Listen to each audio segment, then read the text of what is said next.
For one team, their season journey ends tonight. For the other, they are off to the big dance against the West Torrens Eagles on Saturday night's grand final. It's good evening and welcome to the Premier League, CMAX Premier League 2023 finals, coming to you live from West Beach, South Australia on beautiful Ghana land. Tonight we've got the reigning premier, the Port Adelaide Magpies, finishing the regular season third, playing the Sturt Falcons, who finished the regular season second. With the winner going straight through and the other one, obviously, as I said, finishing up tonight. My name's Anthony Weatherstone. I'm your host tonight. Joining me on commentary is Mr. Softball, SA Softball CEO and State Men's legend James Harris. Alongside him, new board director with a famous softball surname. It's of life member Jill Williams. It's son Pete Williams. And after 32 days in a hospital bed, long overdue, that name at the bottom of your screen is real. The great man, the OG, is back. It's Lee Hull. Welcome, gentlemen. Oh, thank you, Anthony. And I'd just like to say something, just a little bit about my journey in the hospital. For all the people that sent kind words and messages, thank you from the bottom of my heart. It was a tough time for the family and myself, but I'm back, and thanks for having me, boys. We've got a special announcement for Lee on Saturday night at the grand final. Lee's going to be the life member dignitary who will be awarding the shield to the winning team. Pete Williams will be on the mic that particular evening. So, gentlemen, it's come down to this. West Torrens already through on the back of a 3-2 win over the Sturt Falcons on Saturday afternoon. A walk-off shot by Steph Trzynski up the middle. Australian squad member, two-time Cath Coral medalist. We know her quality, but in a big game, she came through. Yeah, huge game from Steph Trzynski. She contributed in centre field, then she came on to relieve Harper as the pitcher, then come up with the walk-off single to score Jackie Beale, who led off that inning a key walk, if you could call it that.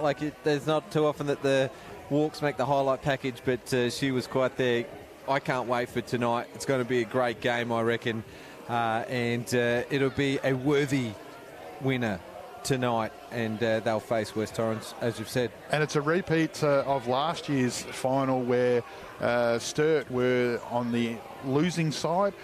Millie Fidge went into that game with a busted toe. Sarah Tonkin was unavailable due to COVID, so they've both got back to the same spot. Port were able to go on and obviously win that grand final.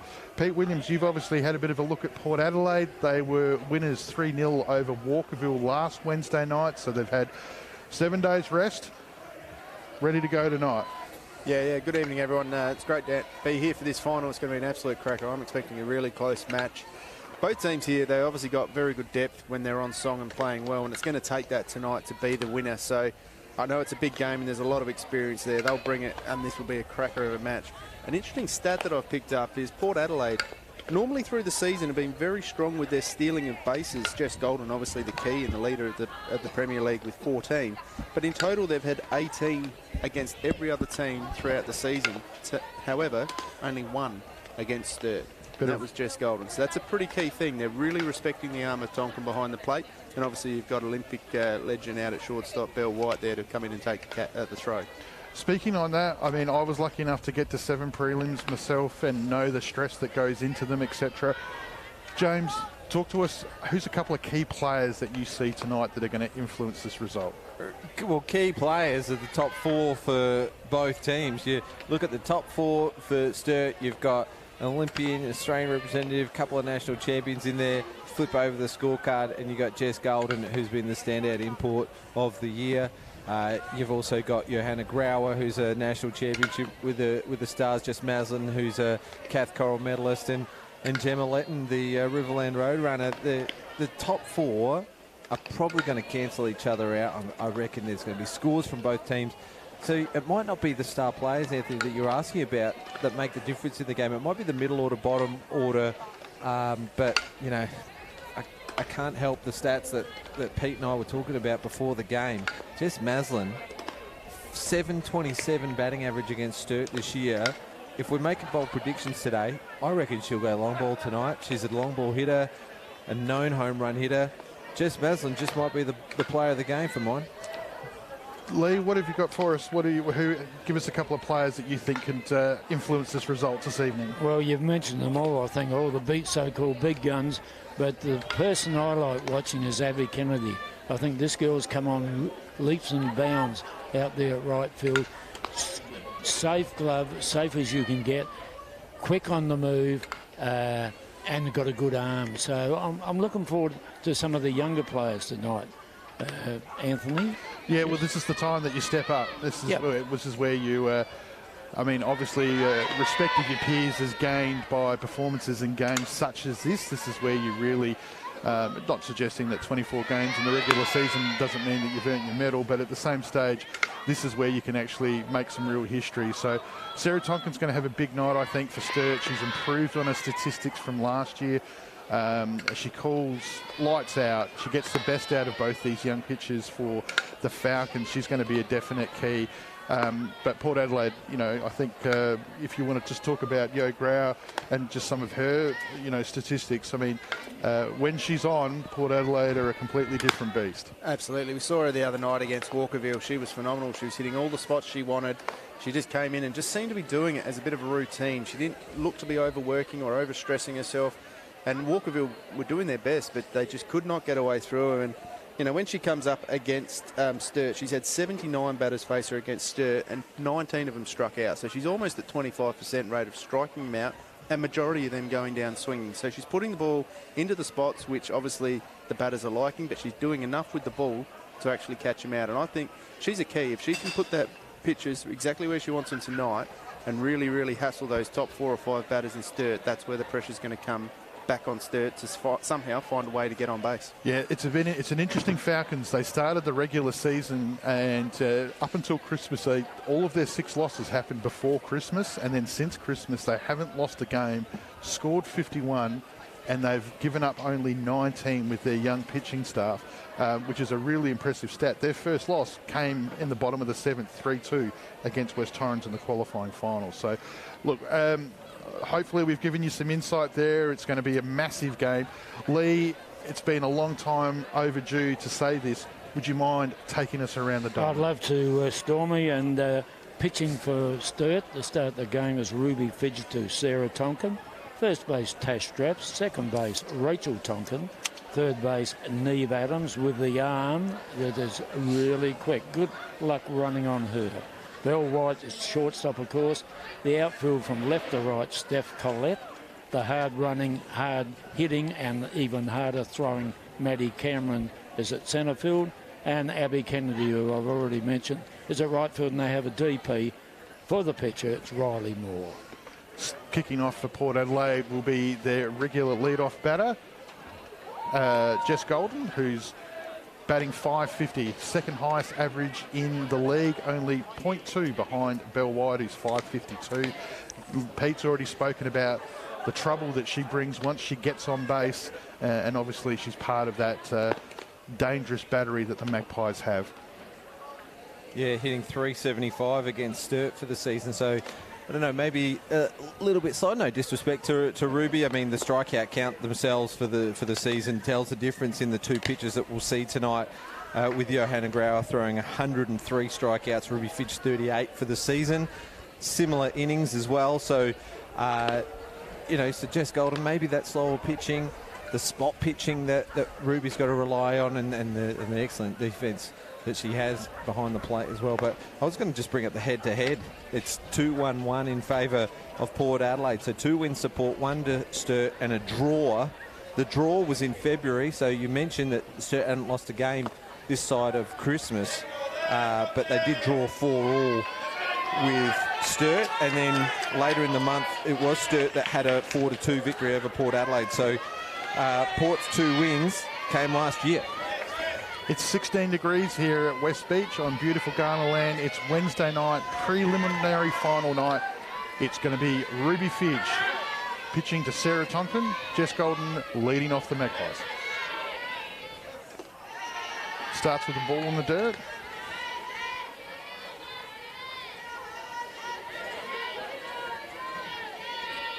Fairly traditional field set for Golden. She likes to hit up the middle.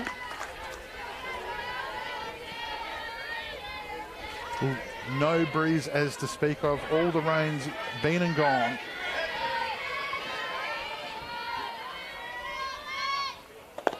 She's taken 3 balls here, Golden. She's got herself nearly to first already. Smart batting, isn't it? Make the pitcher throw some. Well, the one noticeable thing about her is she's standing right up the front, and she's also standing on the line, so she's really tightened up that plate. And probably what Port wanted, and the Falcons wouldn't have, would be the dangerous base running. That is Jess Golden. Tonight we're going to see if that theory of yours is tested, Pete, straight away, as it's Gemma Letton. Just a 7th base on balls for the season, Anthony. Jess Golden. Outfield's all shuffled in, probably about 10 steps at least. Smart batting, not chasing anything. Wait, there's a couple of strikes being thrown. Not suggesting that Letton can't hit a long ball, but defending a short game here at the moment, 1st and 3rd. Huge collision at 2. Bell White's gone down as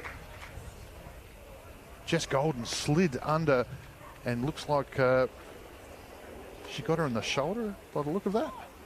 Yeah, just keep your eye on that. It was Golden's gone in hard, but Bell's a hard player as it is. Just on the outside, you can see that Tonkin knew what was coming, and the ball's just dragged Bell into the path. And you can, would have been out if she held on to it. Yeah. Golden's taken a strong knee there as well, and she's bounced straight up as well. So shows you 2 of the key players in tonight's matchup. But as you said before, James, Bell, the warrior, straight up. Well, she plays hard herself. I was just saying that, so she'll respect that. Gemma Letton grounds out to Fidge. Golden's made her way all the way over to 3rd on the short hold. Letton's job's done. She's advanced the lead off 2 bases, you see here on the CMAX replay. She watched the runner lead. Yeah, exactly. And she was looking at the runner. I would have been inclined to throw the ball at 3rd because she'd stopped. The runner had stopped. The dangerous pitcher. Yep. Johanna Grauer comes to the plate with a runner at 3 and 1 out. Outfield's actually held its spacing for this batter here. They have moved in shallow after Golden on the last 2 at-bats. So Sturt playing aggressive defence here. Change up by Fidge. Brave, because you don't want anything up high, because an outfield hit is going to score the first run. That might be why the Sturt defence are in pretty tight in the outfield, you reckon? Yep. We can see White's on the line. Takes it on the outside. Sarah Tonkin loves exploiting the outside edge. Steve Wallace-Yarrow, the blue umpire who's behind the plate this evening. Damien McCauley over at 1st and Mike Bendel at 3rd. Goes again with the same pitch, and Grau, just because it's a little bit more over the plate, has to play it, and she's fouled it off over the first base line. Behind in the count, Grauer. She's going to have to kill the edges. Runner at 3, 1 out. Tonkin continues to ask the question on that outside edge. Yeah, an obvious plan against Grauer, trying to work that outside corner. Just watch Grauer's front foot right in the top corner of the box. Yeah, all Port batters have done the same thing so far. She's gone to the right side. Tashrak drops low, knows the speed of Golden, who's already scored across the plate, and the Magpies have a very important first run. It's just see here on the CMAX replay. Yeah, Grauer goes right side. Straps may have had a play at the plate if she'd kept her eye on that runner, but she's made an out, given up a run to make it out. Disciplined batting, wasn't it? She played the ball on its merit. Where it was pitched, she hit it. We spoke about the gap of Jess Maslin when she goes up against the Falcons. Nobody on here. She's 2 out. She smashes this ball out to centre right field. Kennedy turns her back. Ball hits the fence. Maslin turns too, and Coach Lucas holds her up at second. Here's your first hit of the ball game. Jess Maslin with an extra base hit. Highlighted her before the game. Drills it to the fence. And you can just see, good relay. There was a similar situation where Letton did the same thing last Wednesday night in Coach Lucas Centre, and tonight he's held Maslin up at 2. Callahan, the grand final hero of last year, comes to the plate. Takes an early pitch again on the outside. So here we are, top of the first. The Magpies have scored. The score's 1-0. It's 2 out. Maslin on second. Callahan at the plate. She goes right side as well. Ball's in. Oh, no, sorry, I take that back. I thought it was in. Called foul. Would have been centimetres in it, Anthony. It was a good call, mate, but Callahan's going to have to come back. We might get another look here on the CMAX replay. Yeah. Riding the line. That's why I thought, oh, look, no, good call, huh? That's a very good call. Wasn't even close, Anthony. So, Callahan goes with the pitch. This time she drives it up the middle. Cameron aggressively near the dirt. Recovers the ball as Callahan turns and has a look at second. Sees a couple of Falcons there, and White and Tonkin. See here on the CMAX replay. A couple of shots that have just gone off like a rifle. First Maslin, now Callahan, seeing the ball well, and, well, you've mentioned it, that all the Port players have been right up the front of the box on Fidge. And they've also closed, they're also right up against the line, so they're taking away the inside part of the plate, and Tonkin's using the outside edge, and unfortunately those Port are just sitting through the count, finding that pitch and driving it. I like that. Team has come with a plan. Taylor Chillingworth, the shortstop, comes to the plate. We've now got runners in the corners. It's 2 out. Bullpen action already, Anthony. First pitch, that's the first time we've had a Magpies player get after the first pitch. Falls behind in the count. 1 strike, no balls. Chillingworth, first batter that's gone the other way. Fouls it off. Yeah, that's a good point. We've seen the top half of the order looking to put the ball up the middle or the right side, and Chillingworth tried to pull both those first 2 pitches, and you can still see Tonkin trying to work that outside edge. Yeah, it's a very open stance. Drags it out to the centre. Fidge comes off of her glove, but she's good enough to recover, get the ball over to the safe hand at Straps at first, but not before Port have scored an early run, as we see here on the CMAX replay. She goes to Glover. Yeah, just straight back to the pitcher, and Ruby Fidge gets it across there to Straps for the 3rd out. And you're right, Anthony, they got out of trouble there, didn't they? 2 hits in the middle order, and Port Adelaide only managed to score 1.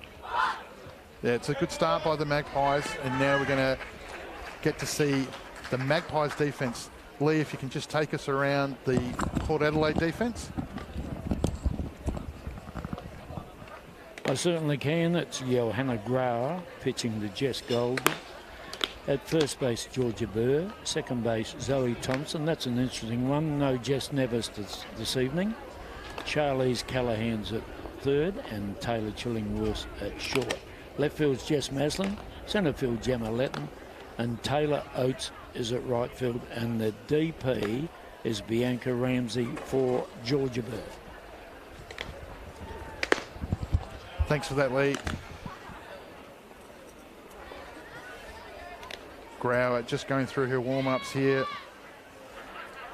And Anthony, we said before the game, it was going to be interesting to see what the batting brought, and obviously we've seen the one that we brought up and highlighted a lot, Jess Maslin. She's just cranked that ball out to right field nicely.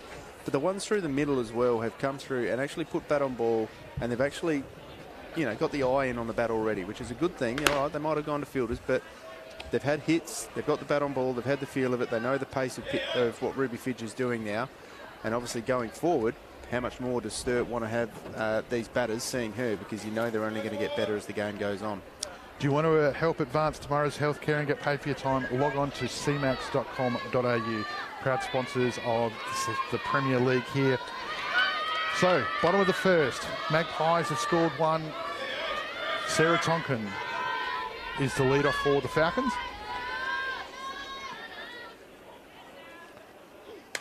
First pitch gets straight after it. It's a high fly ball, and it's fallen in between Callaghan and Chillingworth. I don't know if that was lost in the lights, but that's a big let-off for the Falcons.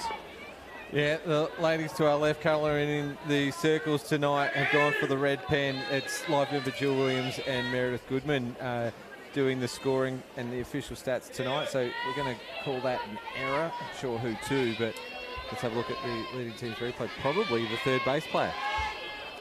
Yeah, it's a big let-off for Tonkin. Can the Falcons make them pay? Adams shows bunt, lays it down.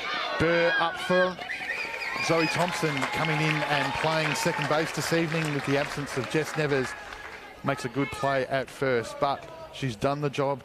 As you can see here on the CMAX replay, she's advanced the runner, bringing the Olympian and batting average leader of the competition at 552. It's Belle White.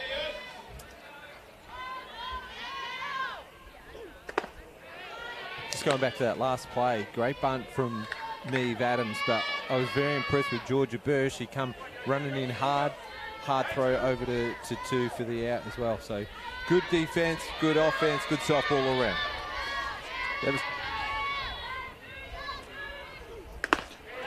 Grauer throws a rocket past Belle White. it up, isn't she? She has. And that was a perfect bunt, as you said. It's got the runner in scoring position with the likes of White, Cameron, Straps coming through. Straps ever reliable through the middle there, and we know what White and Cameron, although their numbers are down compared to Port Adelaide for the season, but we know what they are capable of doing. Belle White tries to catch the defence unawares with a very last minute running bunt, and she would have been able to because both Burr and Callaghan were caught in their heels deep at first and third respectively. I don't mind that from White, seeing as you said, Anthony, the infield's back. They're expecting White to attack. She's behind in the count. 1 ball, 2 strikes. It's 1 out. Tonkin's at second. Cameron on deck. Sits off that high pitch to even the count at 2-2. I think it's important also to try and get whatever way you can get that runner around to third base. Knowing Maddie Cameron can hit a very, very big ball out of the outfield fence, you want to make sure you get every chance of getting Tonkin to get home. Great dropping pitch there. Fouled off down the right side by White. And James, you mentioned earlier that the top 4 probably cancel each other out, and I think that's what we've just seen there. So far, that top 4 report got themselves on, got themselves round. This is where now the experience is Sturt. You know, Tonkin, Adams is fairly experienced now, A-grader, White, Cameron and Straps. That's a very experienced top 5 that need to know their job and get it done here tonight. Yeah. If they're going to cancel each other out, one run will be par for the course.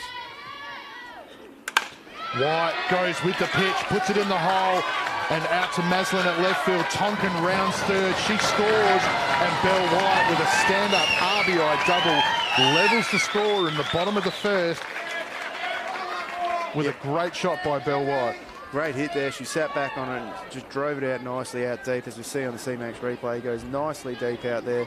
Tonkin was only ever going home from the second that ball was connected, and that just draws the game up, and that's what this top 4 are doing. Can't throw loose like that to Belle White. Should make you pay every time. Maddie Cameron comes to the plate. It's 1 out with Belle White at second base. Low and inside. Just goes back to how costly those errors were. We saw a clean sheet on Saturday between West Torrens and Sturt. Tonight, first batter of the Sturt offence, and there was an error from Port Adelaide, and that run scored. Another breaking ball at the plate. Behind in the count. Maddie's Cameron normally very aggressive. Likes to get after it early. 2 balls. Yeah, the Yo was really good pitching the other night against Walkerville, but she knew she had the backup of her infield as well, which was very much a key. jams her, and Grauer takes the catch as the second out.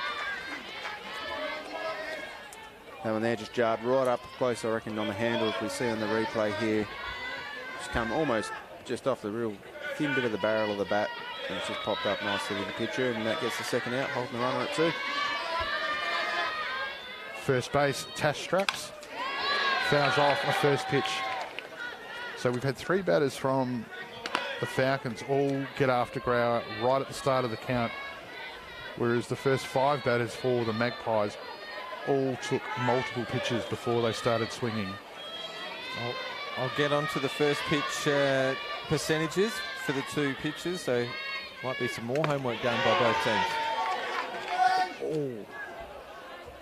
Interesting piece of play there. Pitch called inside for a strike, but then as the ball's gone back, Grauer's gone to take the ball, but she was actually throwing the ball to second for a pick-off attempt, but thankfully Thompson was there at second. Swings over for the second out. A third out, sorry, as we get our first strikeout of the evening. But Bell White has answered the Magpies' early run. You see there before the ball tips, and thankfully Thompson was there, because you don't want to give Bell White a free base path. So going into the top of the second, it's 1-1. Yeah, Port Adelaide's pitcher Johanna Grauer throwing at 62% first pitch strikes for the season. Ruby Fidge throwing at 52% first pitch strikes for the season. So, as you said, Anthony, Port Adelaide plan to take a pitch, whereas Sturt going after it. Both teams with a pretty reasonable plan, I'd say.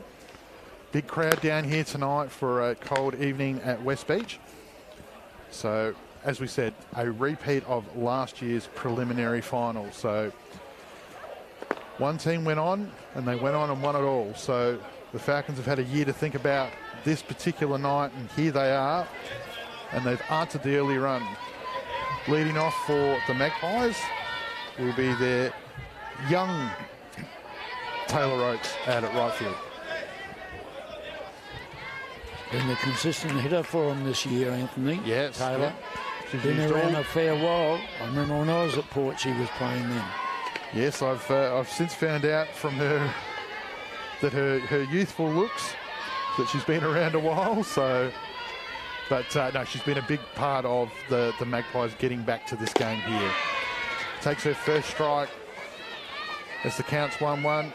Well, like all good coaches, Coach Lucas has found a spot for her at right field.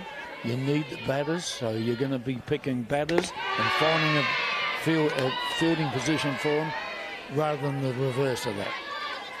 Oates watches a change-up, just clipped the outside edge for strike 2. Now behind in the count. And gets her on another off-speed pitch as she swings over the top of it as Ruby Fitch picks up her first strikeout of the evening.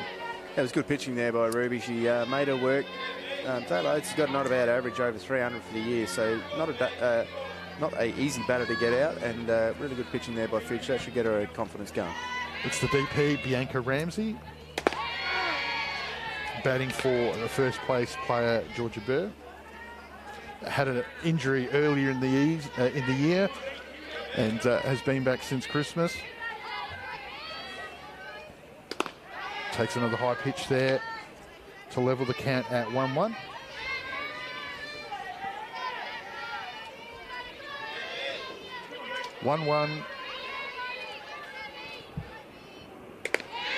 Fidge, multiple change-ups so far in this innings. She's throwing 4 in the first 2 batters. Not throwing 2 pitches of the same ilk together. Keeping the ball very low, though. Nothing really above the waist here, which I think might have something to do with the fact that while they were Port had set themselves up at the top of the box, and then also trying to close off that front part of the plate as well. So never lose sight of the fact that Sarah Thomas is an excellent catcher. Ground out to the third base side. Adams doesn't field it cleanly, but she recovers in time, and with that baseball pitcher arm of hers, throws out Ramsey for the second out. As you watch the replay here, just a little fumble. It luckily flicked back up and really touch and go at the base. And it almost looked like Ramsey pulled up pretty quickly after the base. Like she almost had a little bit of back off of speed, but you see there the fumble, the throw gets there and just beats the runner. Yeah, good point, Peter. Second base, Zoe Thompson comes to the plate. Only left-hander. Traditionally been playing a bit of the outfield, but with Jess Nevers away tonight, she has come in fielding at second. Her biggest aspect, Zoe, is her speed, leg speed on base. Very, very dangerous player on base. But you got to get on first, don't you? Yeah, we've seen her have some good shots through that 6-5 hole. It's a different look, and it's a good spot for her at 9, coming back through the top of the lineup. Yep. She's a future star at Port Adelaide. She's been playing well in the back end of the season up in the A grade. She's had a couple of chances to pitch as well. So here she goes. She's grounded out. Can she beat the? And she does beat the throw out as Lee Hull, the OG, back in the house as he called it out. Speed kills, and that's what she's done here on the CMAX replay. Yeah. Just a question, Anthony. OG doesn't stand for old goat, does it? By any chance? I'm just asking. Well, you got the goat part right. That's great to have you back on the mic. Wow. And just 30 seconds after I said the only left-hander in the team, it's the other left-hander back to the top of the lineup. It's Jess Golden. And we see with that little play that just in that last bat there from Zoe Thompson, she pulled it down and didn't have a lot of speed on it. But she actually beat the second base, who had to run less distance to the first base bag. Would expect to see Thompson sent here. Top of the lineup with Golden with 2 out. Yeah, you got nothing to lose. Gets taken out over at second. You just bring Golden back into the box. No half measures with this batter. She's got aggression and power to go with it. And she's used it here as she's driven the ball down the third base line. Thompson's on her way and already made third as the ball comes in from left field. As Golden makes second with a great shot. Great read, great batting, goes with the pitch, as you see here in the CMAX replay. Yeah, good hit there. Just nailed it down that third base line. We saw a couple of them in the game the other night as well in West Torrens and Sturt. A couple of hard hit down that third base line. That one there, obviously, Zoe Thompson was always going to third, which just gave Jess the 2-bagger to stand up at. The throw came in. There was a little bit of confusion with the cut, but a bit of noise here in the background tonight. It's probably not easy to hear out there on that field. Yeah. Charlie Nash comes in as the 2-out pinch runner for speed-up rule runner for the catcher in Golden. Gemma Letton, who grounded out to the pitcher in her first at-bat. 2 out, runners at 2 and 3. Inside. We saw in the first innings you were saying a lot, Sarah Tonkin calling a lot to the outside. There's been more on the inside this inning, so whether they're just trying to chop and change and not let Port Adelaide settle. Low, ball loose. Thompson, speedy, slides through at the plate, slides underneath the tag of Fidge. And the Magpies get a very important go-ahead run here in the top of the second. No substitute, boys, is there for leg speed. When you're on base, you can run like that. It's going to take a good throw to beat you. That one there just took an awkward bounce for Sarah. We don't normally see a lot get past her, but... Yeah, Thompson, that's a good call by Wallace Yarrow. Thompson slides under the ball as the tag was high. Fidge getting some running repairs done out there as her foot gets jammed in underneath Thompson's there. I think the shoelace might have got pulled apart by a cleat, so they're trying to make a bit of running repairs to it at the moment by the look. So as we sit here in the top of the second, it's 2 out, but the Magpies have rallied up beautifully here now. With Nash has moved over from second to third. Letton is 1-1 in the count. It's 2 out, and we're in the top of the second.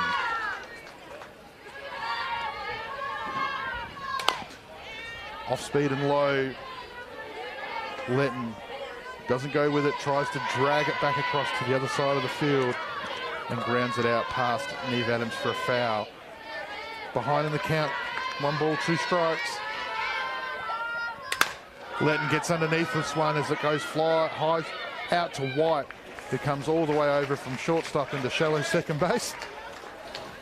Rachel Tonkin not having anything to do with that, as White takes a well-judged catch here on the CMAX replay. Well, when you've got somebody at shortstop like Belle White with her credentials, you just bow out of the contest, don't you? You just let her go. She calls for the ball, it's hers. Want to help advance healthcare in the future? Log on to cmax.com.au. Lee. And get paid for And get paid for your time. Thank you, James, for joining me there. Sorry, I'm Perfect, off of different sheets there. Forgive me, everybody. 4 commentators. I'm not dealing this particularly mate, well. I know. So, but, yeah, well, thankfully, thanks to Spacequake Sports, we've got the technology to be able to do it.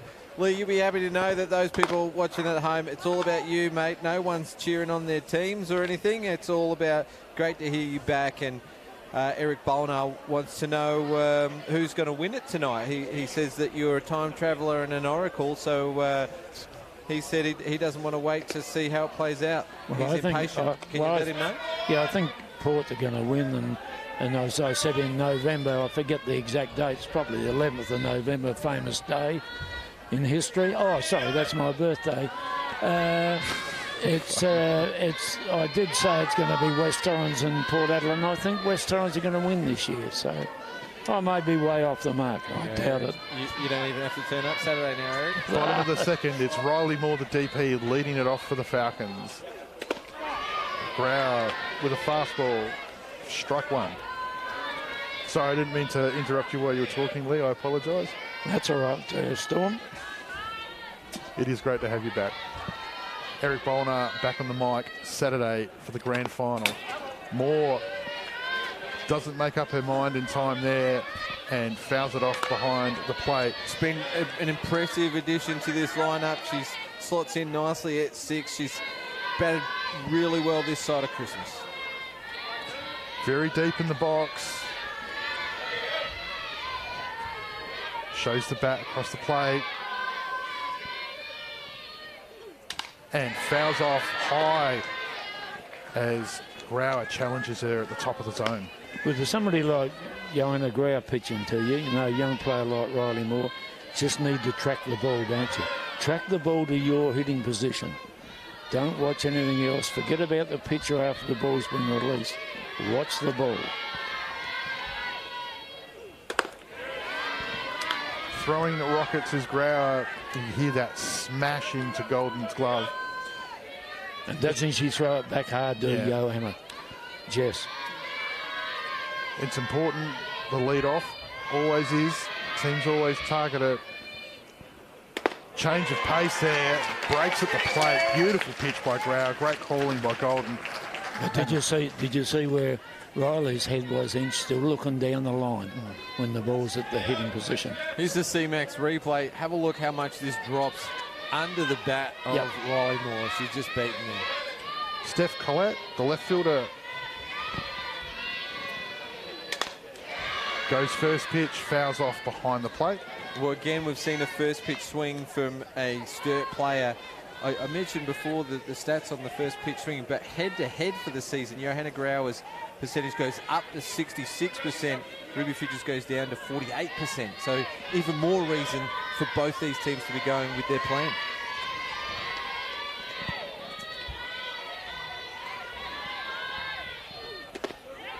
Inside and left alone as the count levels at 1-1.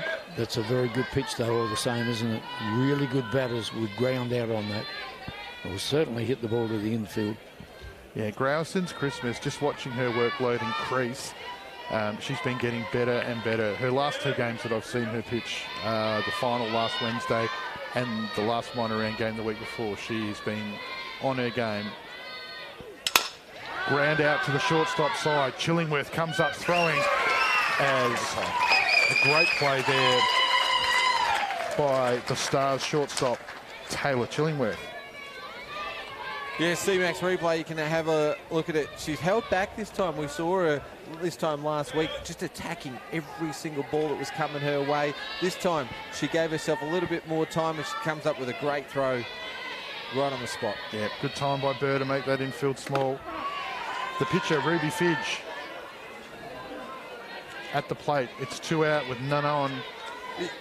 Anthony, you just mentioned at the last batter how much Yo it seems to be building into the finals. I think she's throwing as hard tonight as I've ever seen her throw. Ground out to the right side. Oh, Thompson gets a terrible bounce that she can't do anything about. If you want to know why they wear those face masks, that's why. As it well recovered by right field, as you see here on the CMAX replay. Gee, she drilled it to the right side. Zoe Thompson, nothing she could do about that. The field was underwater 2 days ago. Yesterday there were still puddles. Today it might be a little soft underfoot. Looks terrific and good playing conditions, but you can never guess what that bounce is going to be. It's number 9, Rachel Tonkin, the second base player. I didn't look down the line if that was a hit or not. I'm going to give it a hit. You can't penalise that bounce. One of your Pete Williams reckons Williams is going to go the red. One of your favourites, Lee. One of your favourite number 9s. Yeah, Rachel Tonkin. The amount of time she gets on base. Whew. Well, she got the hit against West Torrens to win the game, the last minor round game, and then she came up with another hit last Saturday. Yep. No surprise.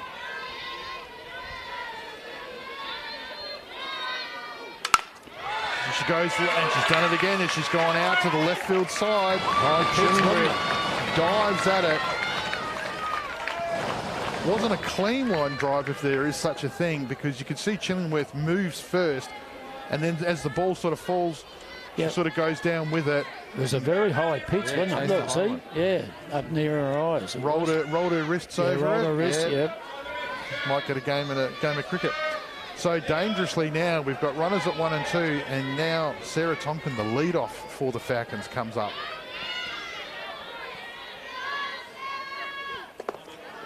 Ball low in the dirt. Golden lights out as usual behind the plate. Just falls on it, kills it dead. Zoe Thompson did it for Port Adelaide last inning, the 9-hitter with a single.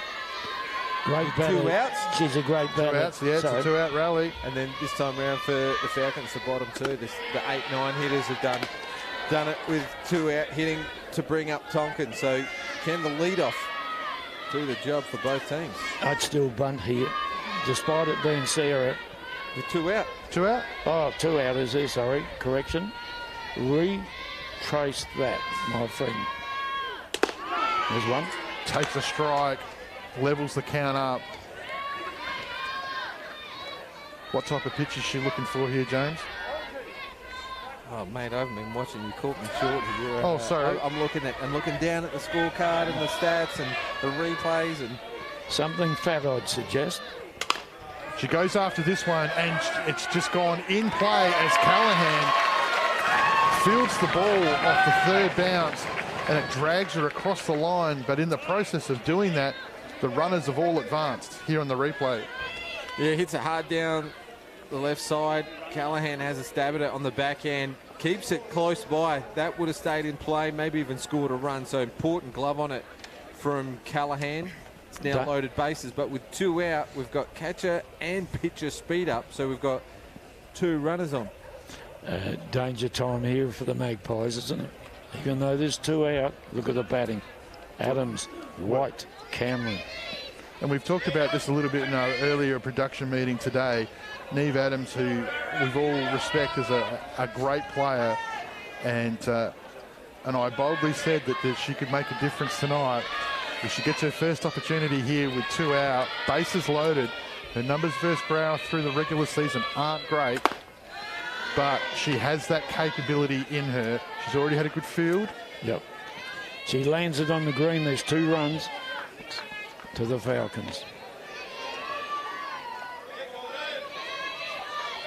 Bases loaded, 2 out. Chases hard. Wasn't swinging for 1 base there. Port Adelaide outfield don't need to be so deep. You need to catch this ball if it's in the air and it's catchable. 1-1 is the count.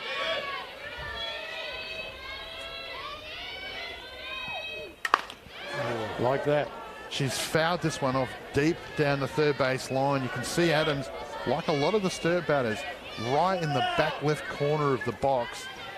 I wouldn't call it third base line, I would call it West Beach Road. Yeah. What I'd throw now is a change-up. That's not what she's expecting. Grauer's stock pitch is that great pitch of hers is a screwball, and it's like the Falcons are inviting it at the moment. Change of pace, breaking on the outside, holds her nerve at 2-2 in the count. Bases bulging here, big time in the game. It's only the bottom of the second. Magpies have scored a run in both. White scored one back. Adams has the opportunity here to break it open. She's fouled off again down that third base line. See what I mean, Stormy, about playing too deep here? She's good enough to go over the top of you, so be it. But you need to catch the ball. Well, the last time they went inside and she fouled off, the next pitch they went back to the other side on the outside. So it'll be interesting to see if we're going to get a breaking ball outside or whether or not something else. Maybe a change of pace considering... Well, the more I think about it, Anthony, I'm thinking hard enough here on a 2-2 count. I was originally thinking change, but hard enough, get her chasing. Okay. And it's low in the dirt, ball's loose, but Golden, quick as you like, jumps straight up, doesn't even get a chance to get to the back fence. And they sort of took a bit of your lead there, James. They went low and down, but they went inside. Lead opposite to what No, they went inside was my point. So now full count. Go down, the ball can get away from the catcher. Full count, bases loaded, 2 out. Ball out. And the game's tied with a walk. As good batting. Great batting. Yeah, behind in the count.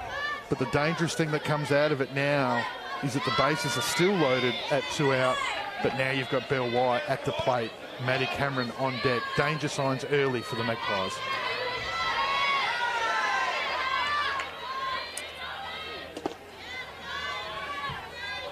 Yeah, clutch at bat from the youngster. She's shown herself her worth on the Space Break broadcast in the past. A maniac calling her walk-off hit against ACT last year in the Gillies Shield. Tonight's a huge one in the preliminary final, but not only was it an RBI walk, but it brings up the Olympian, as you mentioned, who also has an RBI in this game. Takes a strike. Good pitch, wasn't it? Make the count 1-1. Had plenty on it. But you're not pitching the summer learner here. Now, the scary stat for Belle White is she bats .542 regular season, but it drops to .333 versus Grauer. This time she's gone hard as it's fouled off over the first base bench.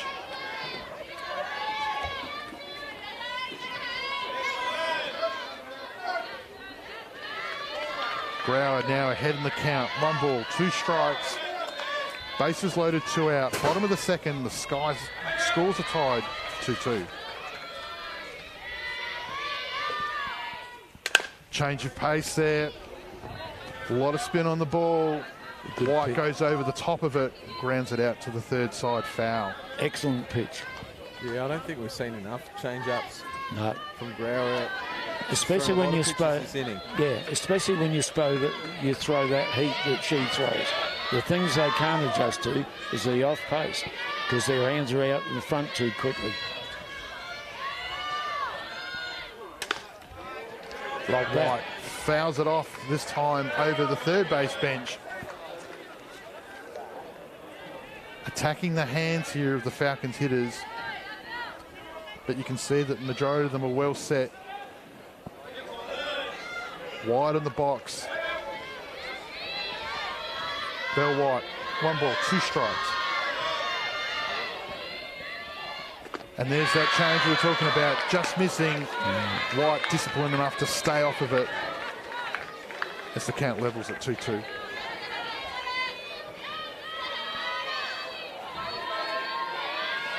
She wanted to as well, but that's great discipline hitting there on the CMAX replay. So difficult to pitch to, isn't she? No matter how good a pitcher you are, and Johanna Grauer is an excellent pitcher. Chases up high, fouls it off, this time again over the third base side. So all of that stuff's going over to the left side. Yep. And if you throw it up high and it's not high enough, it's going to go over the fence. And I don't mean this back fence. I mean the one out there by the dog play. You might not have seen it on screen, but after that foul ball, White and Grau got to about 2 or 3 metres away from each other, just sharing a word or two, both with a smile. Low down as White stays disciplined in the count as she's taken it all the way to a full count. Last time that happened, it was a walk that scored a run. Massive pitch in the frame of this game early in the piece, only in the bottom second. I think if it is a walk, that'll be a bonus for Port, I'd say. She's gone hard at it, out to right field. Taylor Oates comes running in and takes a great catch. So repeat of earlier message about not playing too deep. That's what happens. There you go, ladies and gentlemen. It only two. took you 41 minutes to say repeat of earlier message as Lee Hull has returned to the mic. But on the CMAX replay here, Taylor Oates, eyes on it the whole way.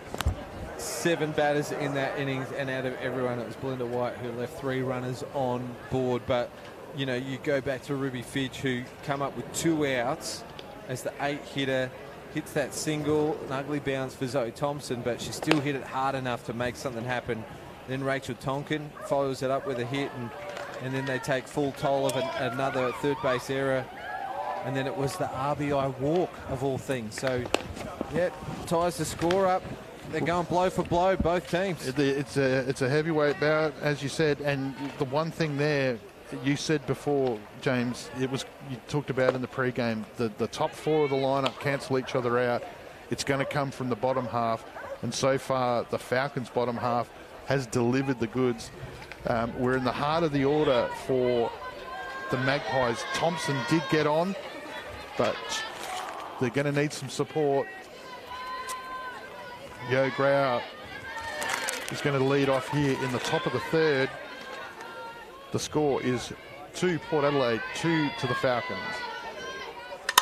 First pitch straight at it. White does a great field, but as she comes up and throws, she drags straps off the base, and Grauer is able to run through the line. And for the Magpies, they get their first bit of luck. You see on the replay, the ball comes up nicely, gets to Belle White really quickly. She flicks the throw over, holds it for a couple of steps, and then the throw just goes a bit too far to the left there with straps at first and just out of her reach. That extra pump there may have caused that wild throw.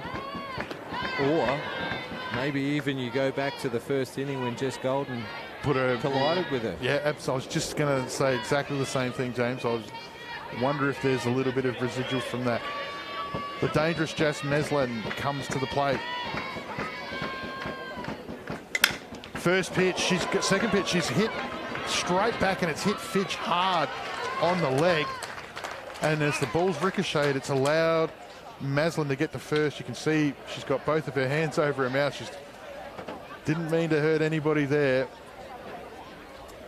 Maslin again, yeah. It's going to be... right on the knee too, I reckon. It's going to be last person standing the way we've gone so far tonight. We've had the takeout over at second. We've had the close score win here at home. Oh, right on the left knee.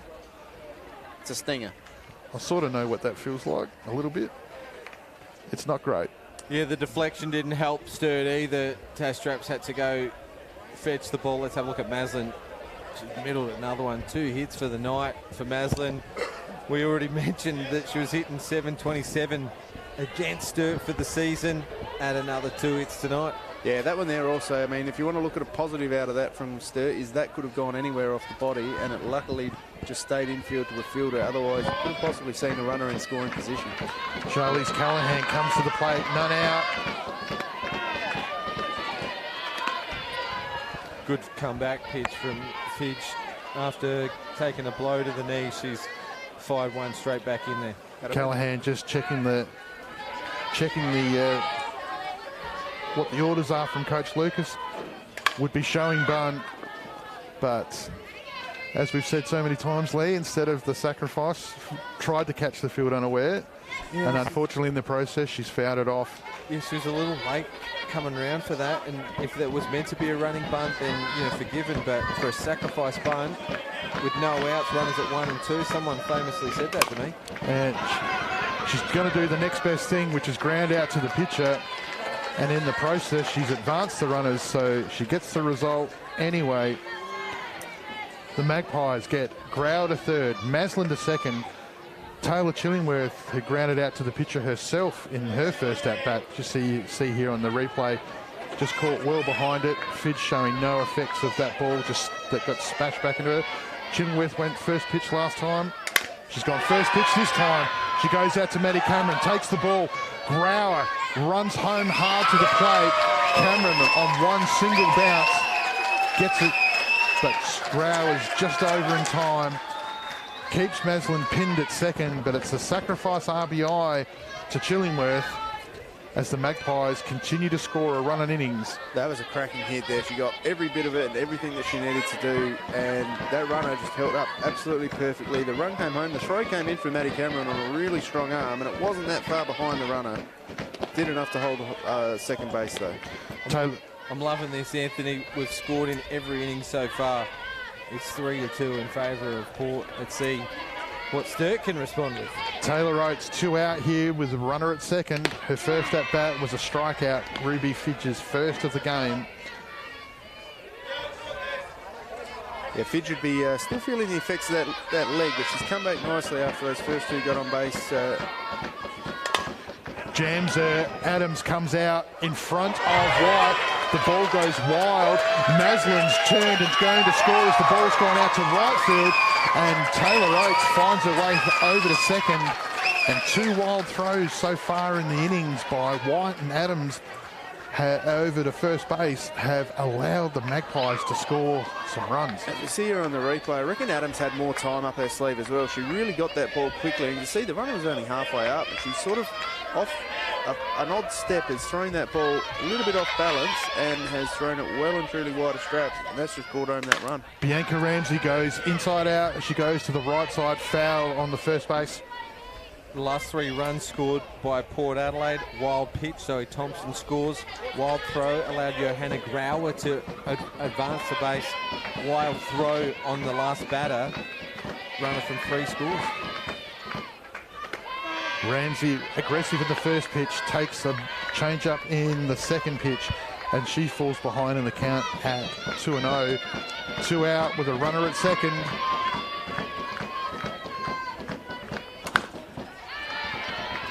Another change of pace there, and she's grounded out foul to the third base side. And Anthony, I was going to say, a little bit uncharacteristic too. Those 2 wild throws that have come in this innings have come from Neve Adams and Belle White, who we know are absolutely elite with their throw. But they're the ones where the errors have come from. You just wonder if that finals pressure and if the runners on base is getting to them a little. Inside, brushes back Ramsey. First ball in the count. Magpies 4, Falcons 2. We're in the top of the third. It's a runner at second, 2 out. Bianca Ramsey at the plate. That third base side getting a peppering with foul balls at the moment, as she's gone foul again down that side. But the pitching's pretty well been on par so far in terms of hits and that sort of stuff. So Ramsey contact again, just lifting at the last second, just goes over. Another off-pace pitch. Breaking at the plate. As we said before the game, it's going to come down to the hitting and the power of the back end of the lineup, and we're getting down into it now for Port Adelaide. So with runners on, they've got to somehow keep them going. Goes with this one to the right side, out to Abby Kennedy, who takes a well-judged catch to retire the Magpies. Not before they've scored 2 runs to take a 4-2 lead into the bottom of the third. The Falcons will come back with Maddie Cameron at the plate. Yeah, it was a nice piece of fielding out there. Just held position, took the catch, and ended the innings off nicely. I thought before the game it was going to take, probably the winner was going to win this game with about 6 or 7 runs, and so far we're sort of seeing that at the moment. So I'm thinking it's still not over yet. Sturt's got obviously bat again and to even out the innings, and they're going to be coming back through the middle of their lineup, which is a good space to be doing it in. Hopefully their bottom end can bat the same way as they did the first time round. Do you want to help advance tomorrow's healthcare and get paid for your time? Log on to cmax.com.au. Proud sponsors of the CMAX Premier League. Well, halfway through the game, Saturday, it's grand final day for the Adelaide Club competition, and we'll talk you through some of those games as well. Under 16s, Walkerville West Torrens are going to play Sturt Blue at 2 p.m. on Diamond 5. So one of Sturt's teams in there on Saturday. Can the Sturt A-grade Falcons join them on Saturday? It's Maddie Cameron leading off the bottom of the third. Yo Grauer in the circle.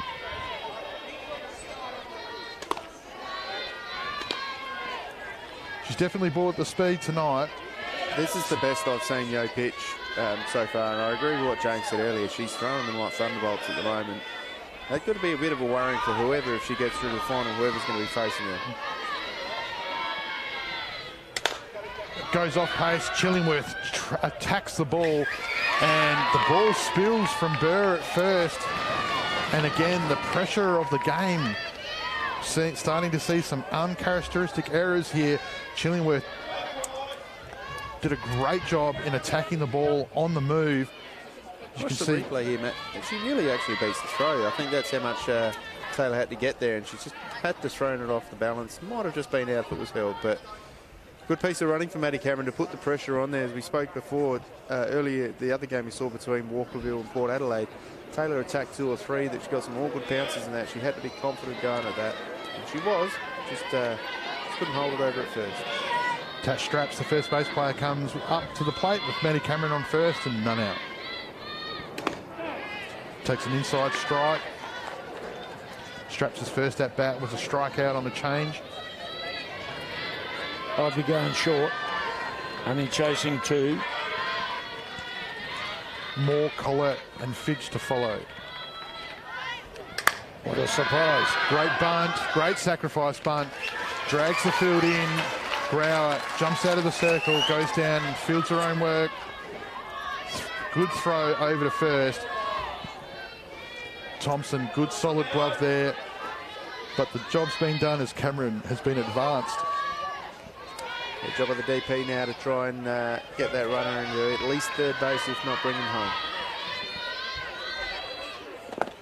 Ball low in the dirt, Golden. Great catching behind the plate. Pete, I'd be tempted to get bunt again here, put her on third, and let Collette, who can hit a long ball, bat next. Yeah, Collette has had a reasonable season with the bat. We saw some good stats the other night when we were talking about it. When she hits it hard, Steph. Moore takes a low pitch for ball 2. So we've got 1 out. Riley Moore's first at bat was a strikeout, the first of the second innings. Even more reason why I'd bunt her.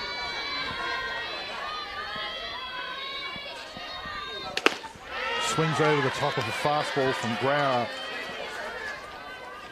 We've got Tonkin coming up, Fidge and Tonkin coming up, who both got on with hits. Even though Fidge's was a bounce over second base, Tonkin's was legit before you come back to the top of the lineup. Moore chases a kicking rise. One of the only big rises we've seen from Grauer so far tonight. She's kept that weapon pretty much out of the rotation so far. 2-2 is the count. 1 out, Cameron at second. Swings over the top of that breaking pitch for a foul. Stays alive for another opportunity to see if she can advance or even score, Cameron, here as the battle of the bottom orders continues. Yo showing every possible pitch in her armoury at the moment so far. She's going all over the plate, height, low. She's moving them, she's dropping them, she's doing really well.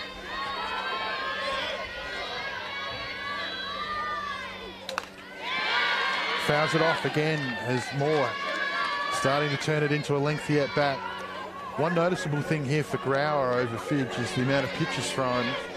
You can definitely feel that Grauer's been out there for a lot longer. She's thrown a lot more so far, having to work a lot harder to get the result. Gets her again. And the runner remains at second. As Riley Moore's second strikeout of the night for the second out. Left fielder Steph Collett. There's a third strikeout for the night now, Yo, from 15 batters. So she's starting to get that percentage back up around the 70, quite up high around the high numbers that she's had for the season. Steph Collett grounded out to short in her first at bat. Takes a fastball strike for pitch one. As I've said before, Stormy, and I think it's correct, that the state of the game will dictate what you need to do. Bunt was the thing there. Now, if Steph comes up with a hit here and the runner finishes at third instead of home, there's a run wasted. Just an opinion. Spoken by a guy who's coached nearly everybody in the state. That's the experience that the OG brings.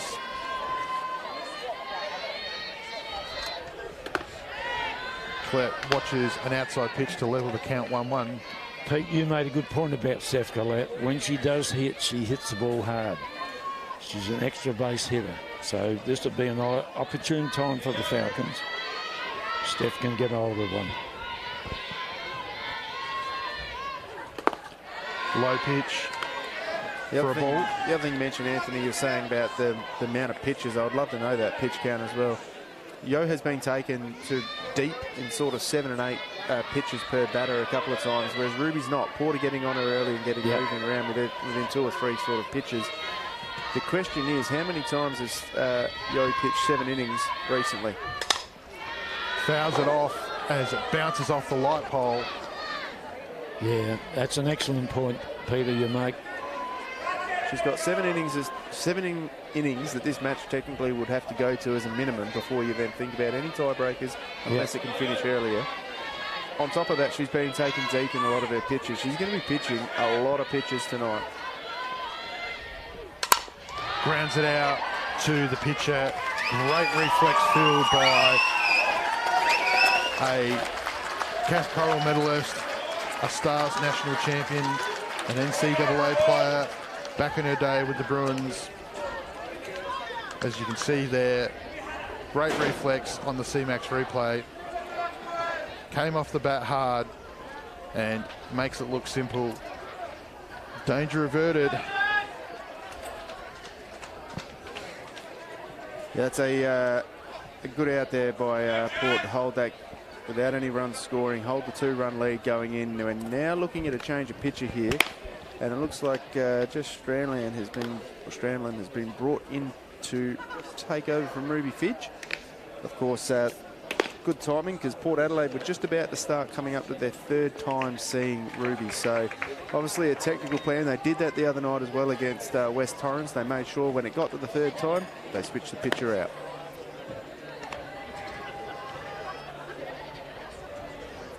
So as we head into the top of the 4th, it's the Port Adelaide Magpies 4, the Sturt Falcons 2. As Pete's just mentioned, there's been a change in the middle.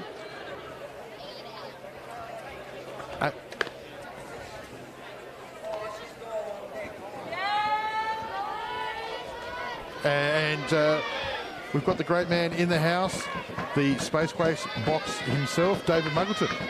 Well, hello, gentlemen. How are we? Well, mate, well. Better still, where are you, David? I'm to your right, Lee. Oh, I didn't see you right there. here. Nice to see you, Dave. It's great seeing you as well, Lee. I just checked out the comments on Facebook, and there's a lot of people welcoming you back. Want money, do they? No, they just want to know who's going to win this Saturday, because you're the one with the gift of foresight. Zoe Thompson leading off the Magpies here in the top of the 4th. Well, I'm saying it's West Torrens and Port, and West Torrens are finally going to win the grand final. Unlike Anthony Stormy, who won 5 in a row, so... Was very lucky to have some very handy players. Oh, that helps. That helps a little bit, yeah. No, I was lucky enough to jag 9 superstars for 5 years. So Thompson swings over, a change of pace there as she tries to get herself on, as Coach Adams swings the change with an instant result as Strandland, one batter, one strikeout. Good start for Jazz, wasn't it? Come in cold. But as Pete said, coming into the third time round, Jess Golden.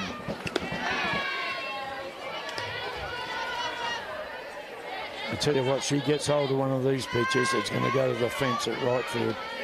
A walk, couple of stolen bases, and a double up the middle so far for Jess Golden. She was going, she was nibbling, wasn't she, Jess, then? Just about getting the bat swinging. Interesting too with Strandland here. Only the 3 strikeouts against Port Adelaide in the game she's pitched this year. So really good of her and for a confidence boost to have that first one come up and get struck out. She's got a really low earned run average, under 2 for the season in total. So might not have pitched a lot, but when she has come in, she's done a very good job. A 26-year-old from Canada originally. So been around the Falcons on and off for the past few seasons. Yeah. So, but definitely got a yard of pace on Fidge. Maybe not as much rotation on the ball, but she's proven to be a handful. Golden watchful as she takes the count to a full count. Yeah, patient. It's one out here in the top of the 4th. If it's close, she's going to tee off on it, I'm telling you.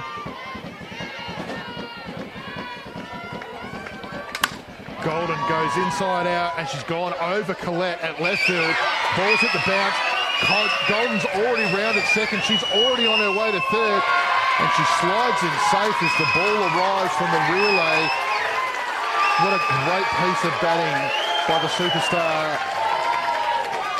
Yeah, phenomenal hit here. On the outside, up high, she's got right under it, pushed it smack bang out to that left field fence, just about there. The throw came in, and I think she's probably done herself in here. She's actually stopped the throw from going even possibly more wild and getting another base with her speed. But yeah, I think the ball's got her right in the middle of the back there.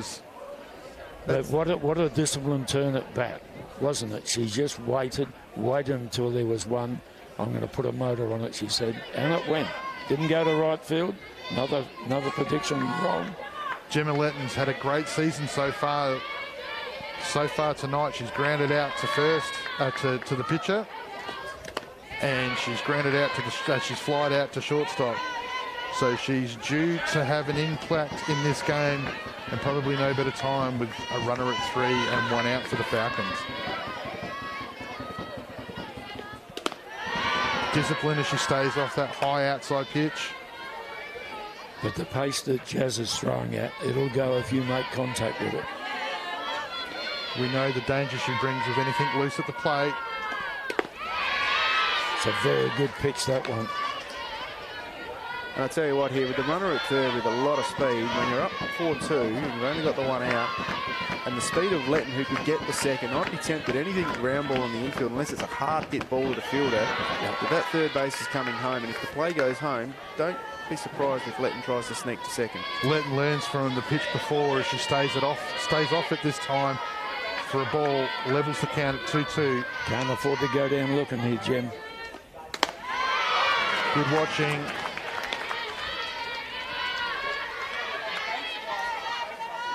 It's a tough game for a pitcher, isn't it? Yeah. You come in cold, your first one you strike out, and your second one you get taken out to the outfield fence.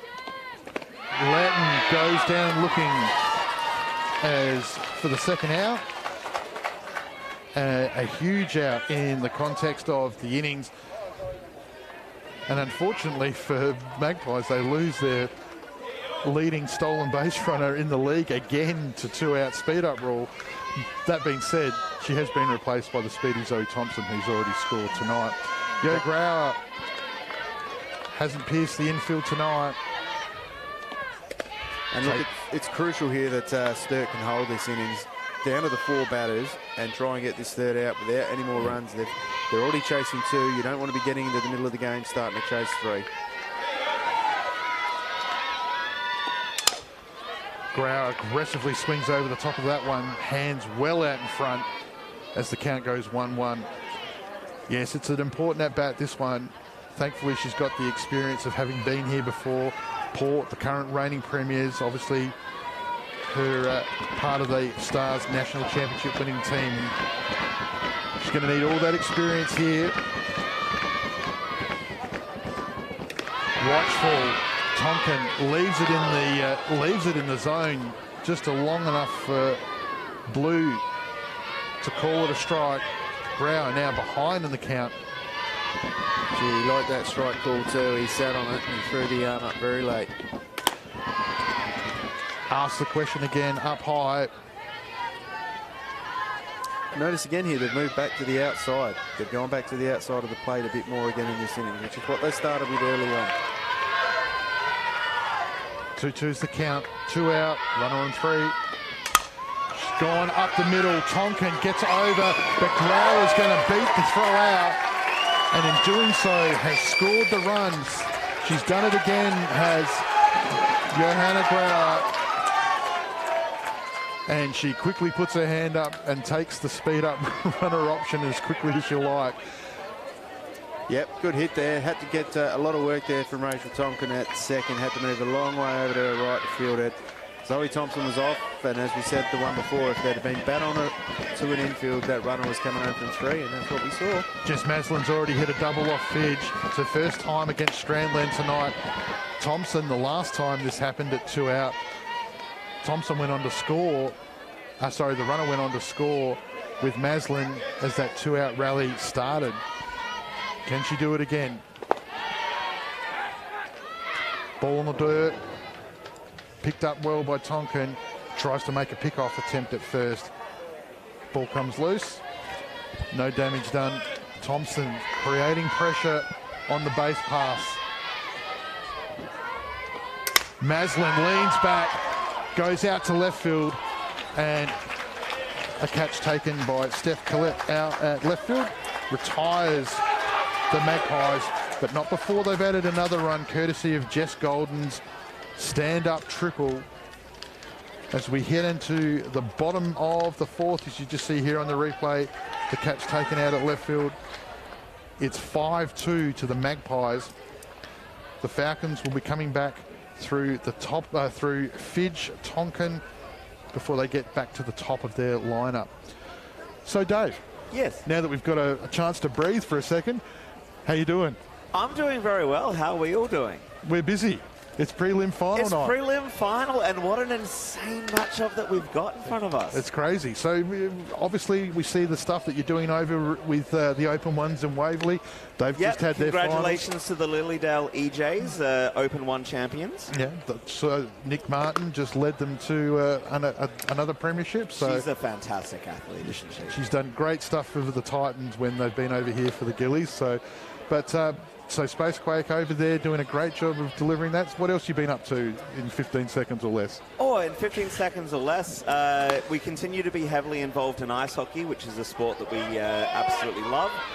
We've just started working with basketball again, which is something very, very exciting. But rugby coming up again. Oh yeah, we've got rugby locally in South Australia back up again. But and bowls as well.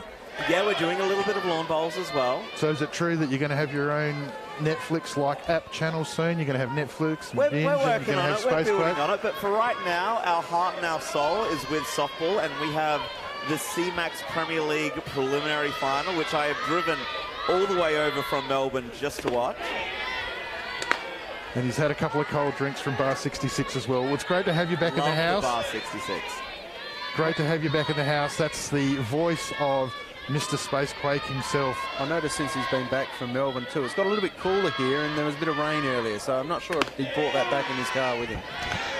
Jasmine Strandland has come in and she has replaced Ruby Fidge in the pitching, and she's now doing the batting as she's leading off the bottom of the 4th here. The Falcons chasing the Magpies 5-2. We're in the bottom of the 4th.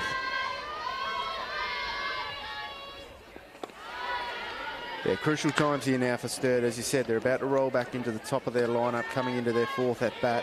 3rd time they're going to have seen Yo Grauer now, so they should have their eye in at a reasonable level. However, Yo is pitching some serious heat at the moment. If they don't do it this innings, then they're going to have to probably get through that bottom of the lineup to get them back on the target again. Swings over the top of that one. The last 3 outs from the Falcons have all involved Yo Grauer. 2 ground outs to her and a strikeout as well. She also batted in the run last inning. So at the moment, I know it's early to make this call, but the CMAX player of the night There's some early contenders. Brower's playing beautifully. Golden's playing beautifully. Falcons, Bell White's already batted in a run. Tonkin's calling lights out. And Strandland goes down looking in her first plate appearance of the evening.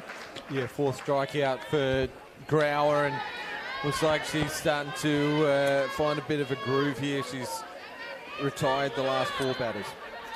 Rachel Tonkin, the second base, got a single to left field in her first at bat. Gets her second look at Yo Grower. You were surprised, Anthony. I had to give up the mic to David. He's driven all the way over from Melbourne to be here. It's a cast of thousands here at the commentary tonight. And I'm sitting in front of all of you, and all this stuff's going on behind me, and I have no clue what I'm doing. So forgive everybody for watching. Thank you for your time, though. Tonkin tries a running bunt that again would have caught the Magpies' first and third defence, but it's gone foul as she's tipped it off the bottom of the bat. Behind in the count now, 2 strikes, no balls. Normally we've got your analytics of the game that we can rely upon to see where Sturt's going to get this game back from. Anthony might ask you that in a minute. And I think what we're going to do there, James, is obviously on Saturday I'll be going back to a more traditional spot and leave all this cool play-by-play stuff to you as Tonkin fouls that one off. Our man Eric's going to be calling the play-by-play for the grand final. The gold Saturday, standard. 7:30 p.m. I reckon he might be sitting home a bit itchy tonight. Bit itchy, wanting to be involved. A few messages. He'd be doing better than I would here. I can tell you they did a beautiful call of the baseball grand final on the weekend. Congratulations to West Torrens Eagles as they went back-to-back in the Div 1 for the baseball. What do you call 4 games over 3 days? Yeah, as only he can. He'll tell you that's not enough. Yeah. So looking forward to him calling the shots on Saturday night. Grower to Tonkin, and she's shaped up and shortened the handle, and she's gone with the pitch down, put it into the stands on the third base side for a foul as she continues to fight off here on a 2-0 count. Another one taking Yo to the limit in her pitching at bat again.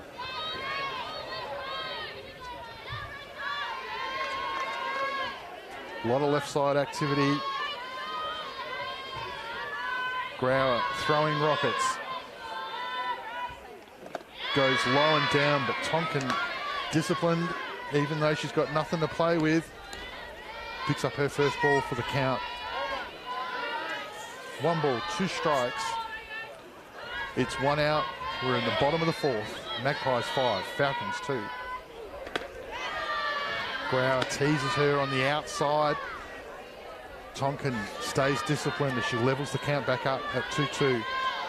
Pitch count for us, James, when you get an opportunity of Yo Grower. Yeah, you'd say we're halfway through the game. I'm just... Oh, massive shot as Charlize Callahan just throws her glove out and it goes straight there like it was a magnet. Great reflex catch by the third base player for the Magpies, as we see here on the CMAX replay. Yeah, hit really hard, went driving hard to the left and just stuck the glove out. And wonderful catch there from Charlize. She was on the ball and that third base line's been pretty active. We talked before about the Falcons making a pitching change as we came to the 3rd time through their lineup.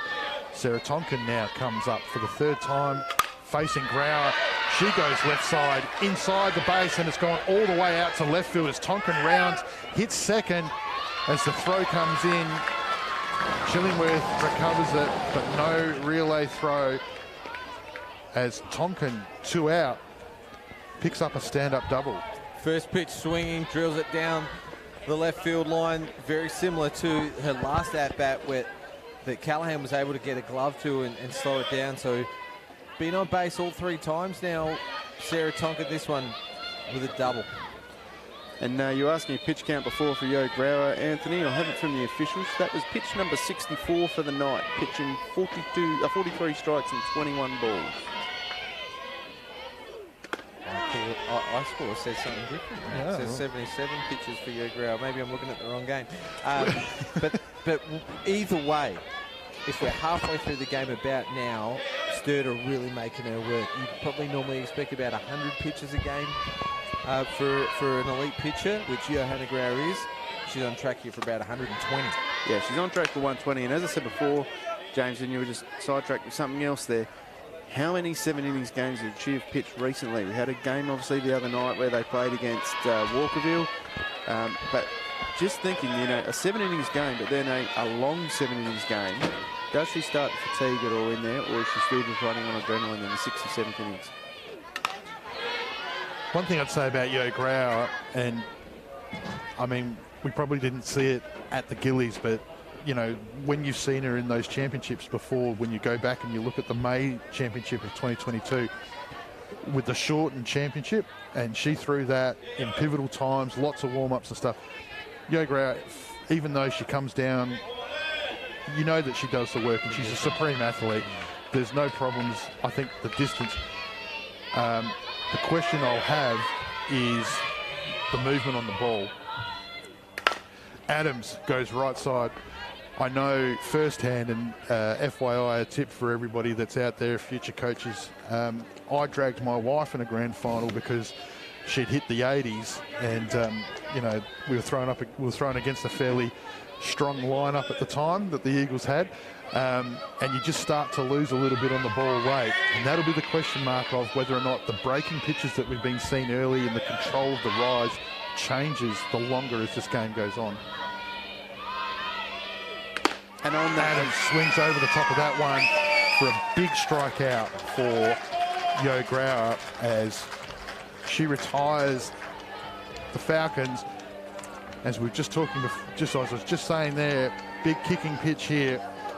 Underneath it, Adams goes with it. That's what I was calling for. The last time Neve Adams was up to bat and she got that walk, got a chase and a high pitch. 5 strikeouts for Yo Grauer for the 4 innings, including 2 in that one. So she's really stepped it up a little bit. So the FYI from before too was, yeah, don't drag your wife in a game at any stage. Still married, Anthony's going So, well. No? Top 5. Sorry, producer Brandon, were you talking to? No, sorry, producer Brandon. And the A team here for Spacequake here, we've got Simon and we've got Mitch as well. Your much better half as well, producer Brandon there as well, just making sure that you're not wandering off. So here we are, the top of the 5th, Magpies with a 3-run lead coming through the middle of their lineup. It'll be Charlize Callahan, the third base player. She's had a single and a ground out to the pitcher so far this evening. She's going to kick us off here in the 5th. Single, her first turn up at bat. She drilled it, didn't she? She got a big piece of it. The second one was wasn't a dribbler, but it went straight back to the pitcher.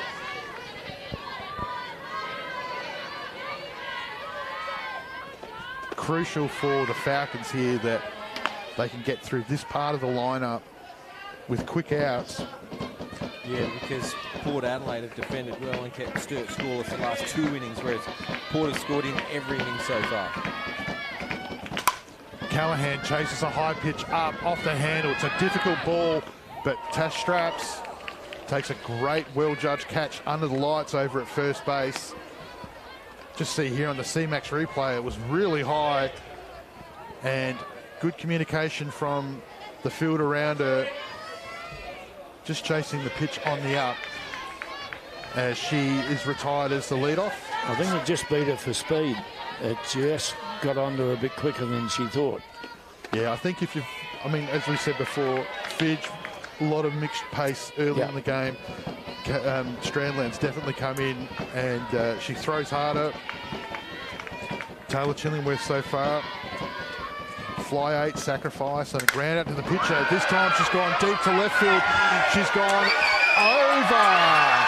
That's a big home run for Taylor Chillingworth as she's gone 240 feet all the way over left field into the dog club as the superstar South Australian shortstop shows her credentials here on the CMAX replay. It got me off my seat, nearly lost my headset as I was watching that one sail deep left field.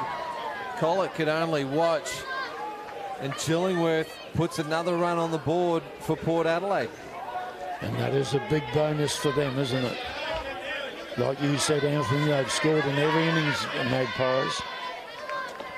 Taylor Oates so far tonight struck out and got on with a wild throw from third base in the third innings. Second RBI for Chillingworth for the night. Sacrifice fly, her last turn up at bat. Well, this is batters 7, 8 and 9. Whatever they do here is a bonus. Just seen here on the CMAX replay, Taylor Chillingworth, great strikeout. Change up throw, and Adams gets an opportunity for revenge, and she takes it with a throw that still drags Straps off the plate, but the experience of Straps is good enough. Here's another look on the CMAX replay. Straps, great stretch. Put her into harm's way as well as she went into foul territory and collected it well, got herself away safe. Bianca Ramsey, first pitch, first time facing Strandland's gone high and taken well by the second base player in Rachel Tonkin to finish off the momentum that Chillingworth had just built. Yeah, interesting by Bianca then, wasn't it? New pitcher to her goes the first pitch. Well, the funny thing there, I was just finding too, I was just going to mention it, was that I'm not suggesting that she's quick pitching them, but you know, you go from Fidge, who was very taking her time between the pitches, getting set. Strandland hardly even turns her back to centre field. She's basically front on the whole time. She's ready to go the next pitch. That innings went through lightning fast. Yeah, well, then it's back to the batters then, isn't it? Make her wait. Make her wait until you're ready. I have to come up with something to say. You guys have taken all the words out of my mouth. Sorry. As Jazz Strandland's first pitch strike count, 62%. So their plan to be patient on Fidge, opposite for Strandland. Yeah, new pitcher though, when you face a new pitcher, you've got to have a look. Have a look. Or at least know what she throws.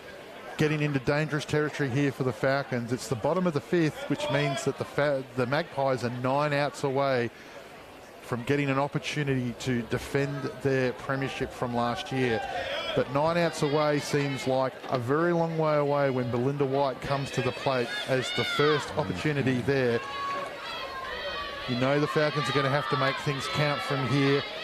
There hasn't been a lot of action from the bottom. White's done most of it along with Sarah Tonkin.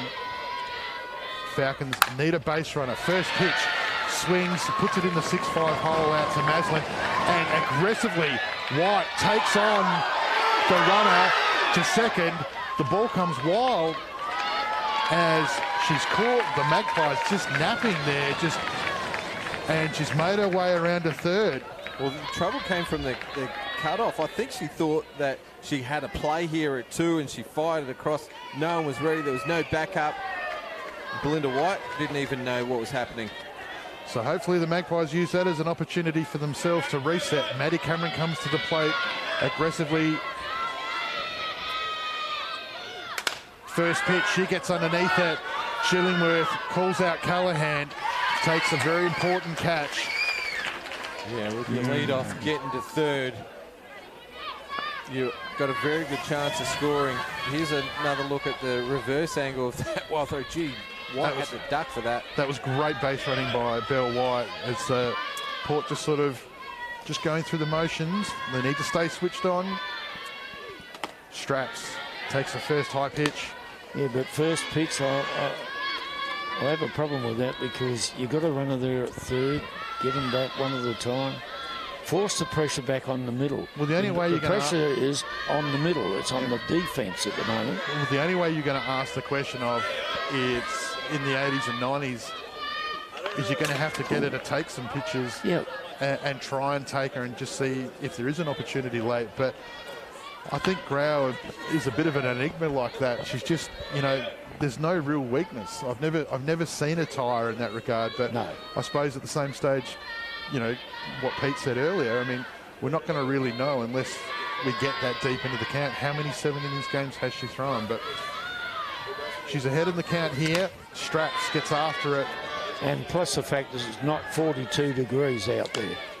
True that. It's cool. It's a cool night. So that's going to think, but she's strong. We saw her at Gillies Shield 2 years in a row. Yeah. How strong is she as a person? Straps behind in the count. 1 ball, 2 strikes. She goes right side, fouls it off deep into right field.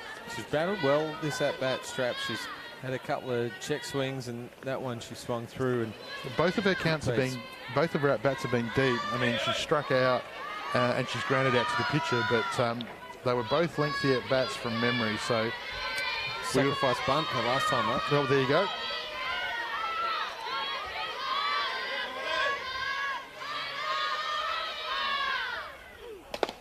Low, inside.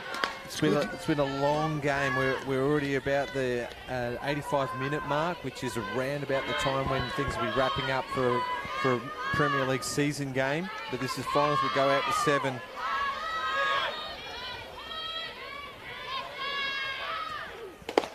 Grau goes with the same pitch again, same result.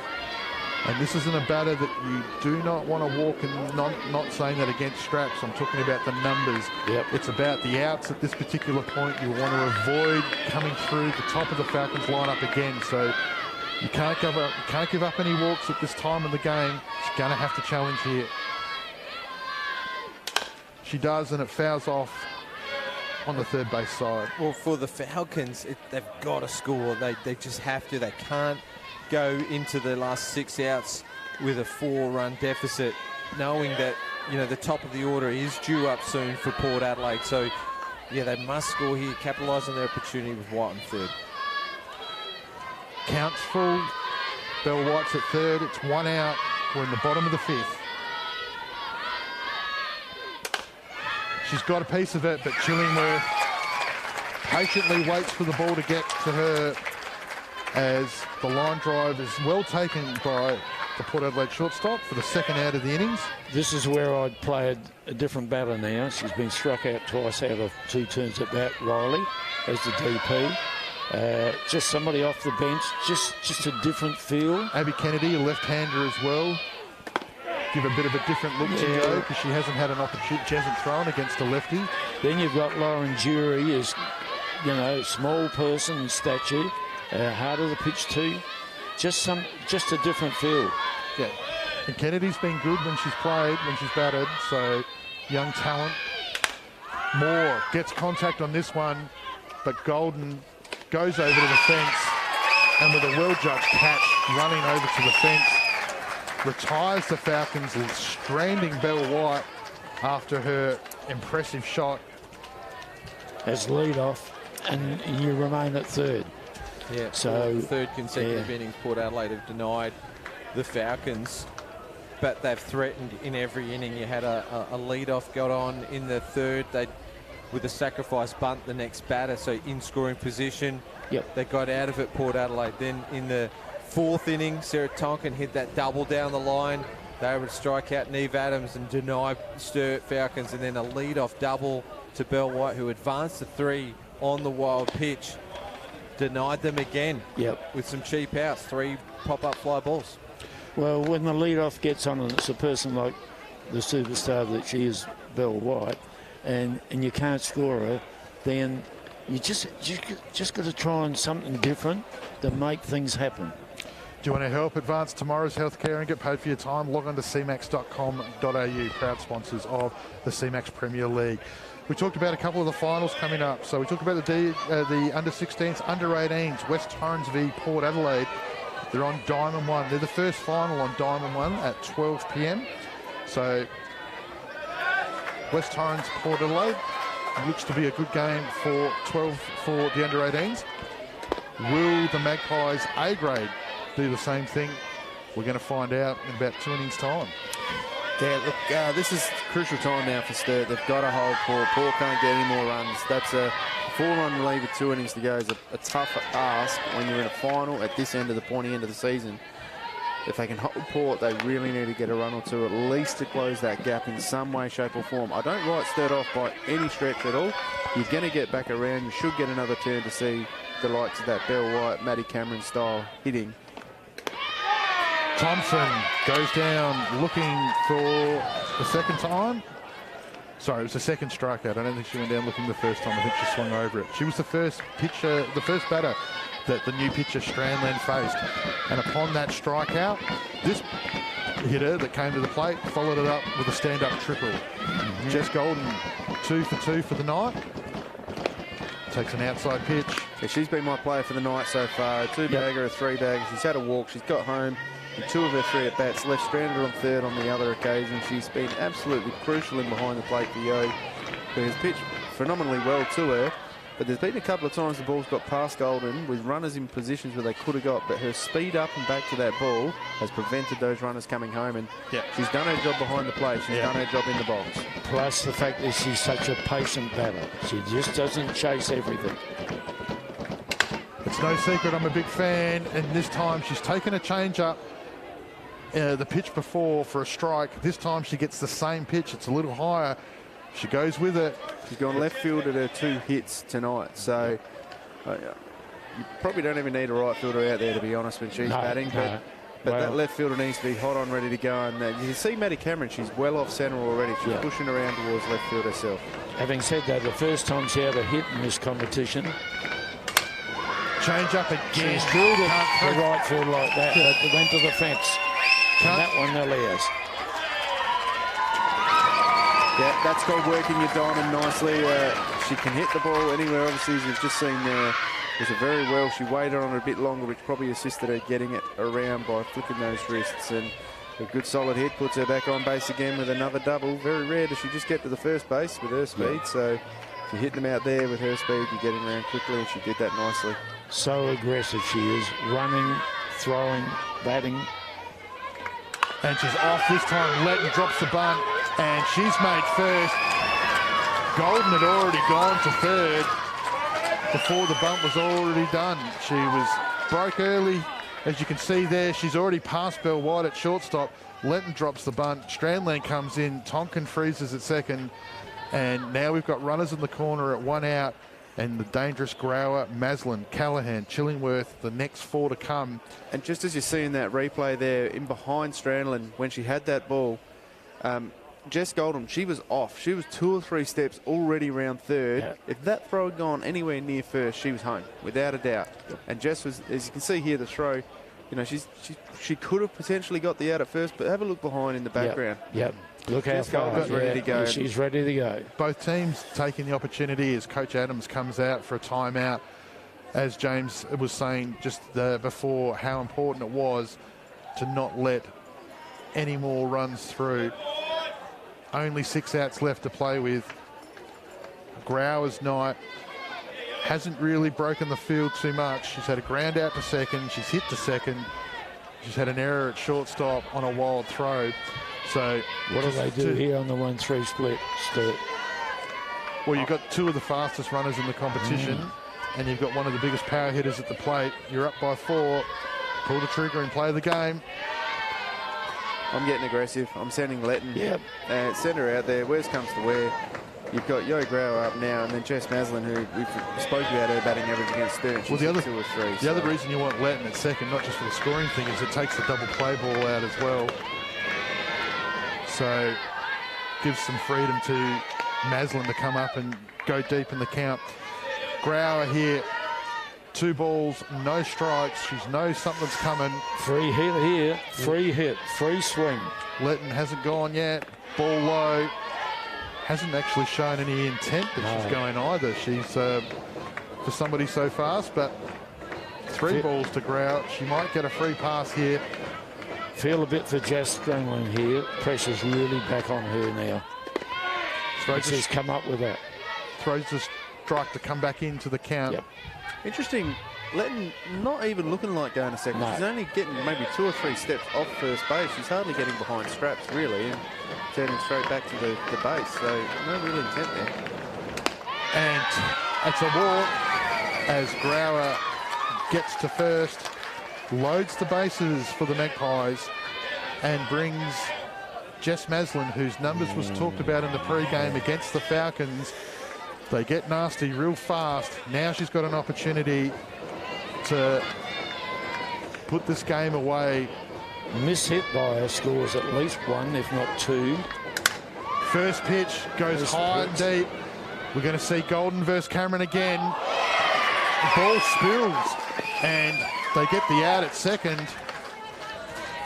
Well, that's uncharacteristic. That shows the pressure there. Maddie Cameron, she's a star in that outfield every day of the week. That ball just sat up high. She got well and truly under it. I think she was ready to make the throw. I think it was the pressure of who was at third, and the fact that she knew that she was going to have to do that super quick. Magpies, 2 out, runners in the corners. Charlize Callahan comes to the plate. Takes a first pitch strike. Charlize Callahan's night, single to centre, and one to the pitcher, and an error at first base. Takes a low pitch. Strandland still, to me, seems like she's quick pitching through here. She's... And I tell you what, Anthony, dangerous times is two here, because you get another couple of runs, you throw yourself into mercy territory with the 6th inning. Callahan just brushed back off the plate there. 2 balls, 1 strike. We're in the top of the 6th. It's the Magpies 7, Sturt 2. It's 2 out. Jess Maslin's at first, Jenna Letton's at third, Charlize Callahan at the plate. Swings over that one. Levels the count at 2-2. I think that was the first pitch I've seen from Strandland for a while, Lee, that was a little bit off pace. Yeah. Went from Golden throwing 3 change-ups in a row to ball loose here. Tonkin dives out, makes a great catch, running back just like Golden did the innings before, and importantly leaves a couple of runners stranded. So as we move into the bottom of the 6th, which just watch here on the Space Quake replay. Good catch, isn't it? Going straight at the fence. Yeah, that was a lovely piece of fielding there from Tonkin in behind. She slid over there nicely, got the speed, got the take out of the catch, and ended the innings away, which now means that Port obviously are going to have to try and hold Sturt, as they've been doing now for a few innings, 3 innings in a row without a run for Sturt. So it's time to turn that round. We're coming in with Steph Collett, who's going to lead them off. We're going to then see 7, 8 and 9 before we turn back towards that top of the lineup for what Sturt would hope is not their last time, but going to be their 4th eye on Yo Grauer. Yeah, Magpies looking to get at least 2 of these bottom 3 batters in the lineup out this innings. So talking about junior finals before we move into the senior finals, D-grade grand final, Sturt Navy versus Sturt Blue, 2 p.m. on Diamond 2, followed by the C-grade grand final, West Torrens versus Sturt at 3:30, Diamond 3, and the B-grade grand final, Sturt Navy versus the Hills at 4 p.m, Diamond 1, Bar 66 and Red Star Cafe open all day. So there'll be a barbecue that'll be run out outside the bar. So come down and have some refreshments, support your team. I'll tell you what, Anthony, Sturt would not have liked what they just saw with Yo in her warm-up there. She threw the hardest warm-up pitches you will ever see in your life. She was nailing them. Just misses on the first one there. Maybe too fast for anybody to see. Steph Collette, the left fielder.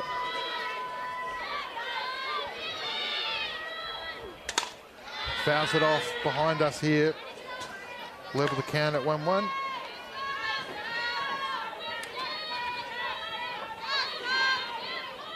Yeah, it's crucial times now for Sturt. This is where it all comes down to. The season comes down to this innings pretty much.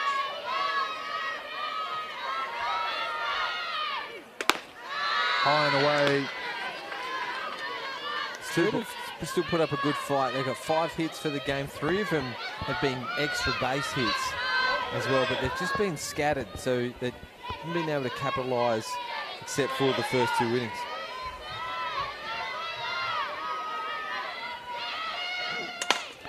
Ground out down the third base side, just foul of third base. Port desperately trying to get a lead off. And Falcons desperately trying to get a base runner. Strandland to follow, then Tonkin, and then probably for the last time, Tonkin, Adams, White and Cameron. chasing 5 here in the bottom of the 6th. Clark fouls that one off again. And interesting, James, the 2 times Steph's been at bat, she has got bat on ball as well. So she's getting bat on ball. She's just got to find the gaps now and get it through the field.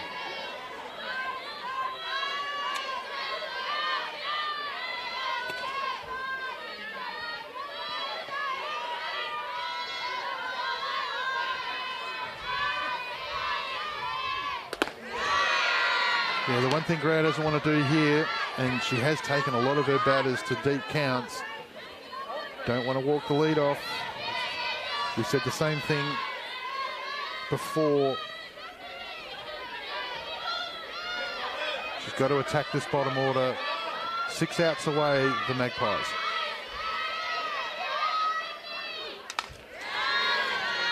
She's making her work here, really making her work. Those higher pitches she's putting away and just fouling them off. She's going after him still. She's still attacking in there, which is critically important.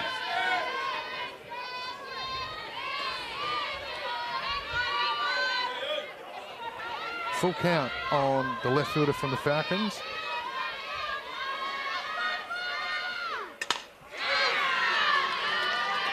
All the Falcons up on the fence.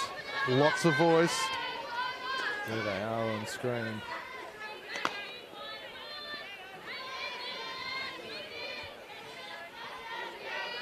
Bit of a mixed emotions there on the fence at the moment. Yeah, There's some with heads down, a little bit quiet, and there's a couple of little bit smiles and stuff like that. But definitely, although they're on the fence, it's not the most up and down you'll see.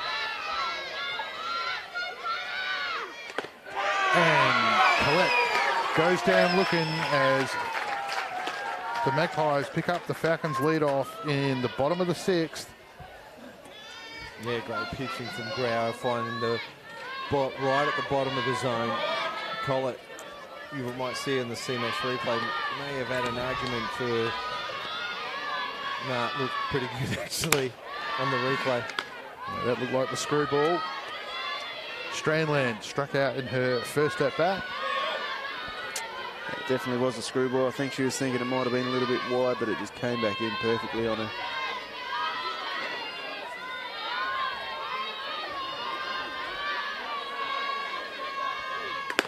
Swings over the top of that fastball from Grauer.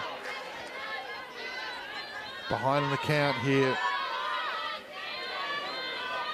Needing to get bat on ball. Falcons desperately needing somebody on base. Brushes her back off the plate.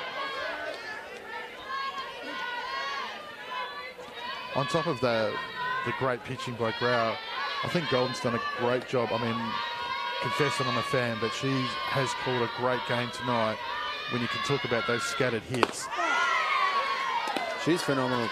She's got Yo throwing them down with some serious heat on them, doing plenty with the ball. Still deep in the 6th innings in a pitch count that's very high. And she has been absolutely on her A game behind that plate. We've talked about in our Premier League here the good pitches that we have in South Australia and in Adelaide in this Premier League competition. But we have some of the finest catches you'll find as well. Back-to-back standing strikeouts. You make it 7 for the game for Grau against a team that doesn't strike out often. No, 7 from 26 batters. Rachel Tonkin up for her 3rd plate appearance.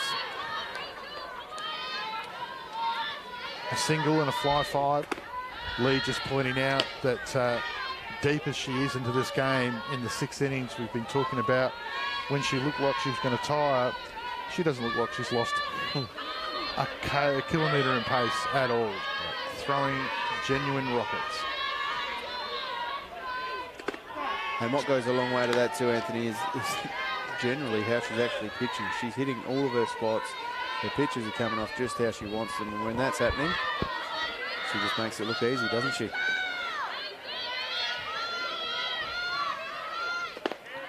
Still getting some dip on the ball too, so much for the theory that she's getting tired. She's an absolute superstar. We're lucky to have her here in the CMAX Premier League. The Magpies are lucky to have her. It's a big part of why they became premiers for the first time in the club's history last season. And she's currently leading them to 4 outs away from an opportunity to defend that title against the West Torrens Eagles. And if they can get through, what a match it's going to be. In the middle, you're going to have Jo Grau versus Steph Krasinski. Behind the plate, you've got Amber Hood versus Jess Golden. Oh, Jess Golden, sorry, yep, you're right. You've got plenty of speed in West Torrens, plenty of speed in Port. Grand out over to the right side. Thompson comes in and attacks it, but the ball goes over a glove. The Falcons get what they wanted. I've been quiet because I've been trying to work out where it's got to come from Sturt to get back into this game. One, a little bit of luck goes their way, and Zoe Thompson on the CMAX replay just overruns this one. But when they've got the ball into play, the Falcons, they have made something work. They've forced some errors. There's been a wild throw. But when they're just trying to match Grau of speed for power, they're just getting struck out or easy ground out. So that's where it's coming from. Rachel Tonkin just did it perfectly, then met the ball, didn't try to overdo it like she did the pitch before, put the ball into play. Sarah Tonkin here, she's been on base every time so far this evening. Can she do it again? Takes an inside pitch there for a strike, level the count at 1-1. It's 2 out for the Falcons, and they've done a good job of making sure that Adams, White, Cameron all get to bat again. And remember, back in the second innings, they had 2 out before they got a runner on. They got the next 4 runners or the next 4 batters all got on base from that. Tonkin goes hard to left field. Jess Maslin, if you don't mind, out at left field. She's done it again. She's taken a screamer of a catch off of a rocketed line drive from Sarah Tonkin, the specialist left fielder for the Magpies. Yeah, unreal catch. She had to come in hard on the ball. It was hit really hard as well, so even more difficult to judge. Glove right low to the ground, and she dives forward to complete the catch. That had to happen. If that ball had got through, Tonkin with her speed probably gets home. So the Magpies go into the top of the 7th with a 5-run lead. Coach Adams just calls the team in there. 24 games throughout regular season. They did it tough up until Christmas. After Christmas, they've been the #1 team. They've been lights out since then.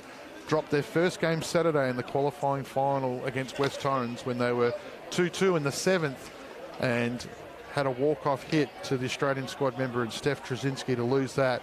So they've lost no fans in the way that they've gone about it. And she's brought them together just to say, still got to keep on fighting here. Anything's possible. But it's going to take a real big effort here, because the Magpies in the heart of their line going into the 7th. Yeah, that's the exact message that it's going to be. First things first, before you can score those runs to get back at the game, you've got to shut Port Adelaide down here in the 7th. They've scored in every inning so far. Shut them out this inning at least. Go into that last and final inning with some momentum. Taylor Chillingworth's last at-bat went 245 feet over the left centre field fence. She faces Strandland for the rematch.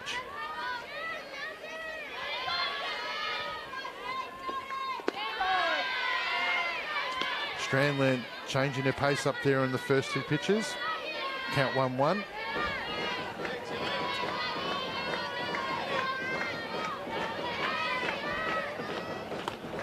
High and away. Chillingworth, none of it. 2 balls, 1 strike.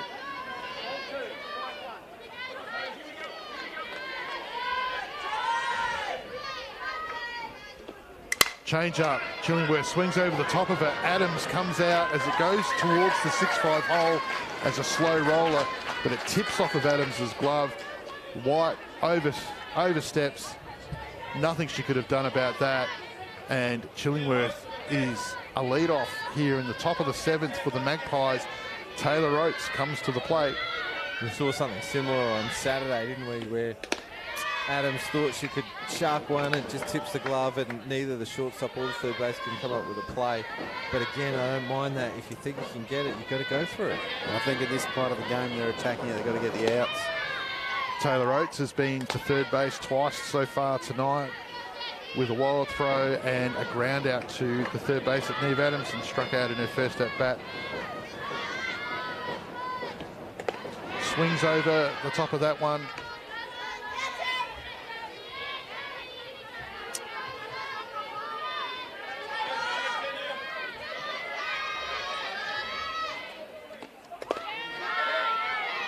Two balls, one strike. Patient Oates looking for a pitch. Sorry, 3 balls, 1 strike. White comes into Strandland. Some encouragement. Falcons looking for an out here. Oates goes at it and fouls it off over the bench to take it to a full count. Interesting also with what Sturt's probably a bit disappointed in. You've got to make sure these lead-offs, you don't give them easy bases. First innings they walk. The second innings was a strikeout. The third innings was a wild throw. Oates goes inside out, fouls it off down to first base. Then we went strikeout, a fly to the pitcher, and then we've obviously had a strikeout and now another error. So the ones that have only got on base have got on through errors pretty much, or 1 walk. High as Oates stays off of it and gets a well-picked walk. Magpies now runners at 1 and 2. Bianca Ramsey comes to the plate.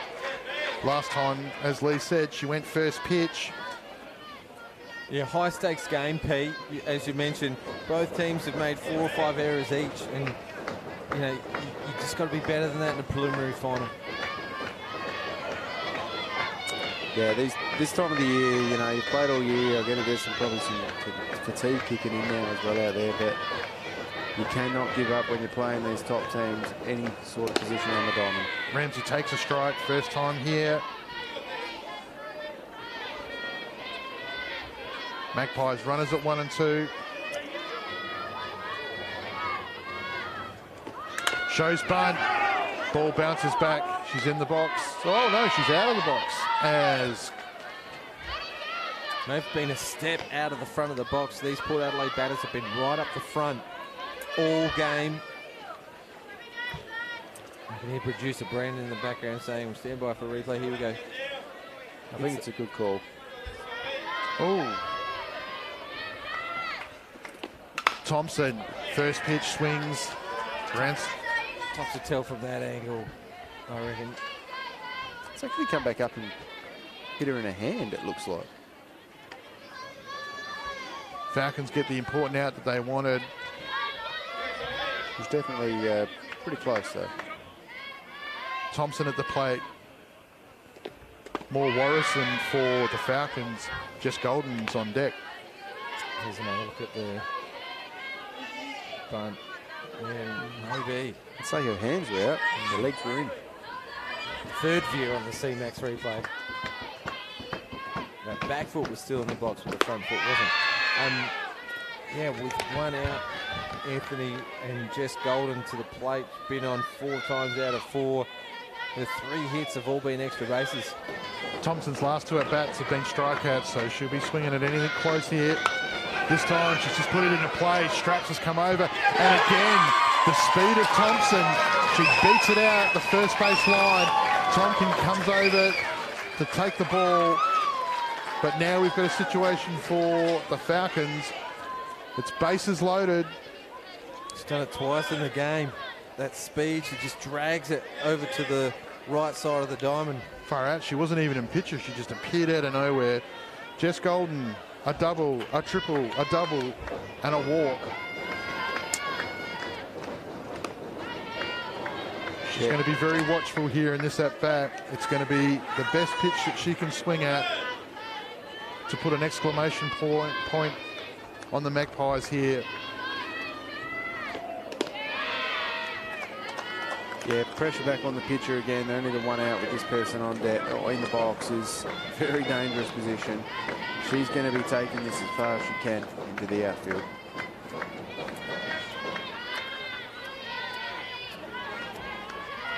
Fifth time through. 5 minutes short of 2 hours.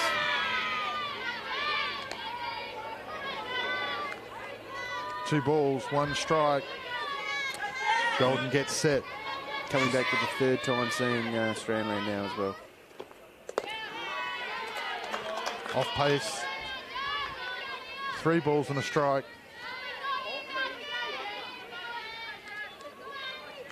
A walk costs a run. A strike might cost more. As she smashes it into the pitcher, and a good take by Sarah Tonkin stops the out. That will go down as a fielder's choice, and Taylor Chillingworth, who got on base from an error, is forced out at home, although she tries in vain, sliding in. On the replay, you can see how good that take was from Tonkin. Gemma Letton comes to the plate at 2 out with bases loaded. She swings hard and past Collette at left field. Oates scores, Thompson scores. There's another run coming in to score, and Letton makes it a stand-up triple as the Magpies extend their lead out to 10 runs to 2 here in the 7th. Charlie Nash came in to be a pinch runner for Jess Golden. She was able to score all the way from first. Just got by Steph Collett. 3 runs off the bat of Gemma Letton, and that top 4 in the order, you just cannot relax on any of them. Golden 3 hits, Letton with 2 hits, Grau with a hit and a walk, Masm with 2 hits. They just kill you, don't they? And with 2 down. That was an awesome hit though. She really launched into it. Just tailed off a little bit. Breeze just helped carry it. Grau comes to the plate. Maslin on deck. Magpies would be thinking that they're not done yet.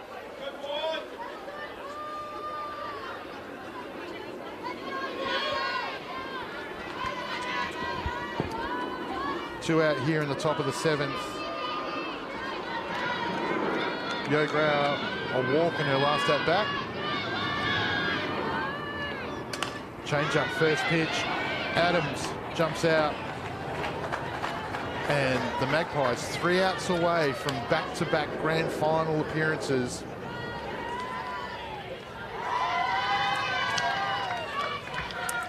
Yeah, that one there just got in under it. Flipped it up. Neve Adams got out. Took the catch nicely. Finished off the innings. And now it all comes back to this. It comes back to Sturt. They've got to be able to show what class they have in their lineup. They've got to get through the lineup more than once to be able to get these runs home. And it's a big effort that's going to be required.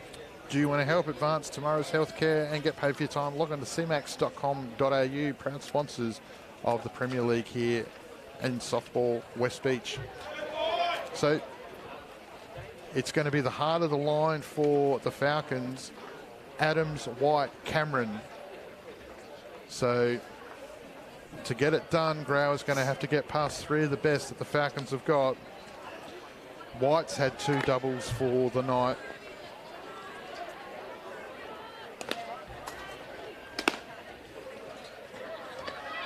Yeah, if they're going to kick-start it, they're in the right part of their lineup to do it.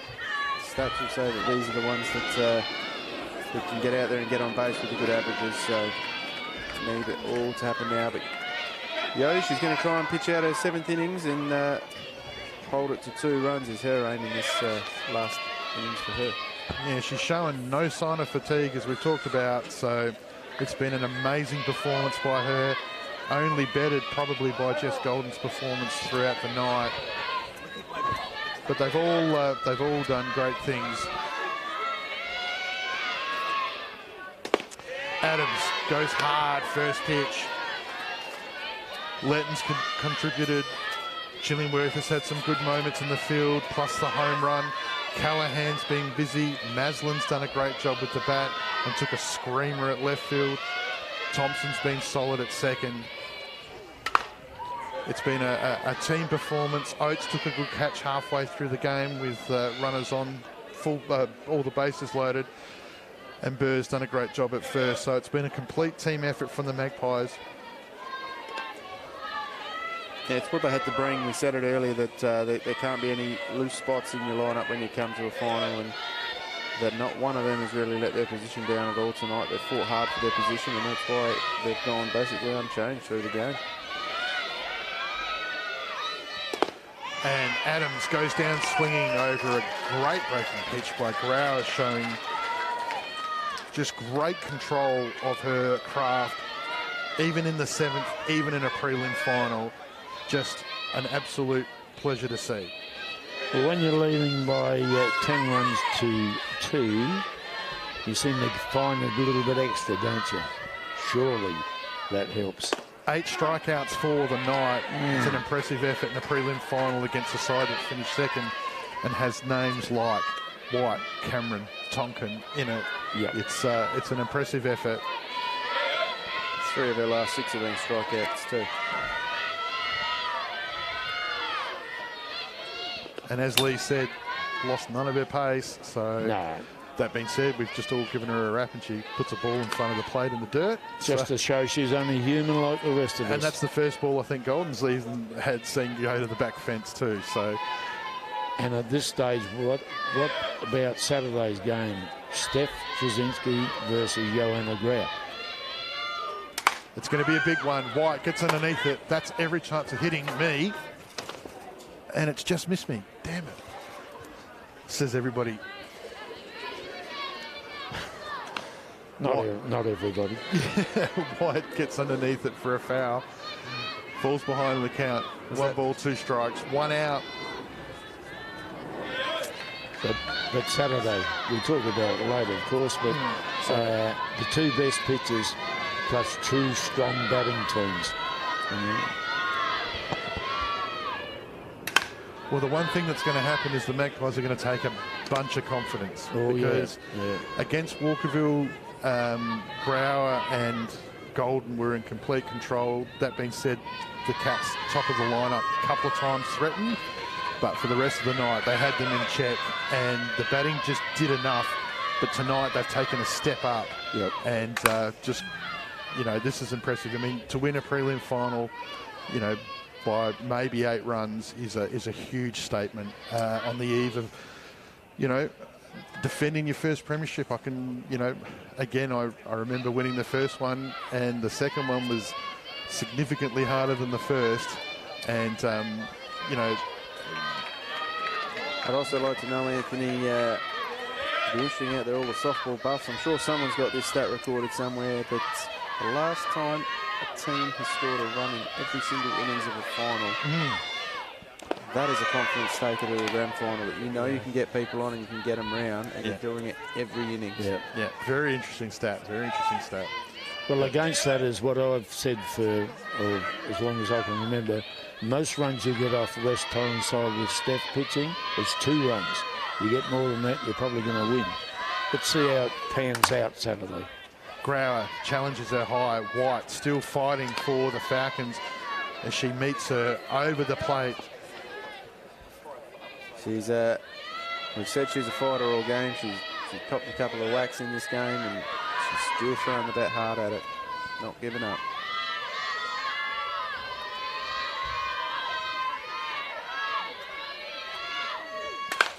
She goes hard and goes in the hole and gets out the ball to right field as Oates fields, making sure that nothing else happens. But it's a single to Belle White, her 3rd hit of the night in the prelim final. A great effort by the champion from the Falcons. And there's no substitute for class, is there? Deep in the count again. Puts it in the hole between first and second. Cameron, after it aggressively, fouls it off. Which is her go-to, Maddie, isn't she? She likes going after the first pitch. Aggressive people like to be aggressive early. Except we've seen Jess Golden, as aggressive as anybody, be very patient with her batting tonight. Waited for her pitch that had her name on it and dispatched it. Cameron again, hands out in front. Ball's gone high, and a little bit of a lack of communication there. Both called for it. Thompson probably playing out of position. She's traditionally an outfielder, having to cover Neves tonight. But no damage done as the catch has been taken for the important first out. Second out, sorry.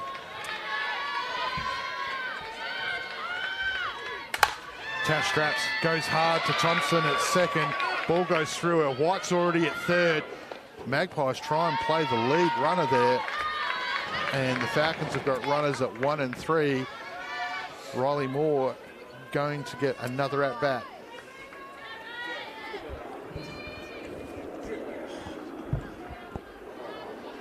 Pinch runner coming on for Tash Straps.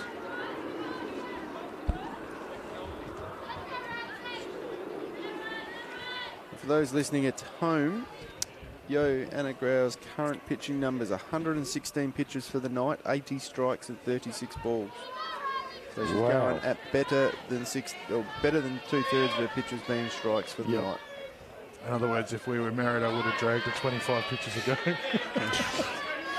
And you'd be divorced tomorrow. Yeah, I'd be on the couch again. Riley Moore. Grau's got her twice. Moore attacks. Runner goes at first. Hit and run. The Magpies 1 out away from back-to-back grand finals. Looks like it's Lauren Jury running, I think. Golden sets up for it. The ball well and truly there before anybody gets there. And it allows White to walk across the plate. A little bit of zing's gone out of this contest here. Golden knew what was going on, but not much else happened there. So Moore grounds out to Grau, and just like that, a deserving last field there for Yo Grau, as the Magpies have run out 10-3 winners in the preliminary final 2023 edition of the CMAX Premier League. They'll go on to meet the West Torrens Eagles 7:30 on Saturday night on Diamond 1 here at West Beach in the grand final. Our player of the night, universally the CMAX player of the night, Jess Golden, with just an outstanding performance with the bat and behind the plate. Lee, closing remarks? Well, special mention to a couple of people on the port side, which will be Jess Maslin. He talked about that specky catch. She's done that before at left field. She is really tracks the ball well. And, of course, Yo was fantastic. Yeah, Yo, it's unlucky we can't give them out twice, because Yo was just as good in that performance. So, but as we said, Chillingworth made some great plays, Maslin made some great plays, both contributed with the bat. It was a team effort. We went through their lineup before, but the Falcons, even though the scoreline might not reflect it, they've got a young pitcher in Ruby Fidge. Who's probably a year ahead of her time. She's probably got another year to probably, pick up that extra yard and pace, and she'll be better for the experience. But unfortunately for the Falcons, it was just too much left for too few. For my end, I'll give Jess Golden player of the match comfortably. She's got home 4 times from her 5 times at bat and left at third base the only other occasion. Yo Grau pitched absolutely amazing, and let's not forget Taylor Chillingworth's home run over left field fence. From Sturt, still, Belle White, she's come up with a single, a double and a triple from 4 bats, so you can't knock that away. Sarah Tonkin got on base and got home once, and there was probably a little bit lacklustre for the remainder of the team, unfortunately, and that's probably the difference in the night, is Port came out hitting and running, and Sturt just struggled to get some of their runners home at time. So, convincing winners, the Magpies. They've earned the right to defend their premiership from last year. They'll face probably the best team in the competition all year, as the ladder proves it. Minor premiers, West Torrens waiting in the wings for them grand final. Thank you for everybody for tuning in tonight. Lee Hull, it's amazing to see you back here and on the mic, and I know everybody's looking forward to hearing you again on Saturday, along with Eric Bellner and James Harris on the commentary. But for everybody else that's been watching tonight, I want to thank CMAX and MC Sportswear. We want to thank producer Brandon, Mr. Spacequake Dave's in the house, James, Peter, Lee. Thank you for everything this evening. The Magpies 10, Falcons 3. We'll see you on Saturday.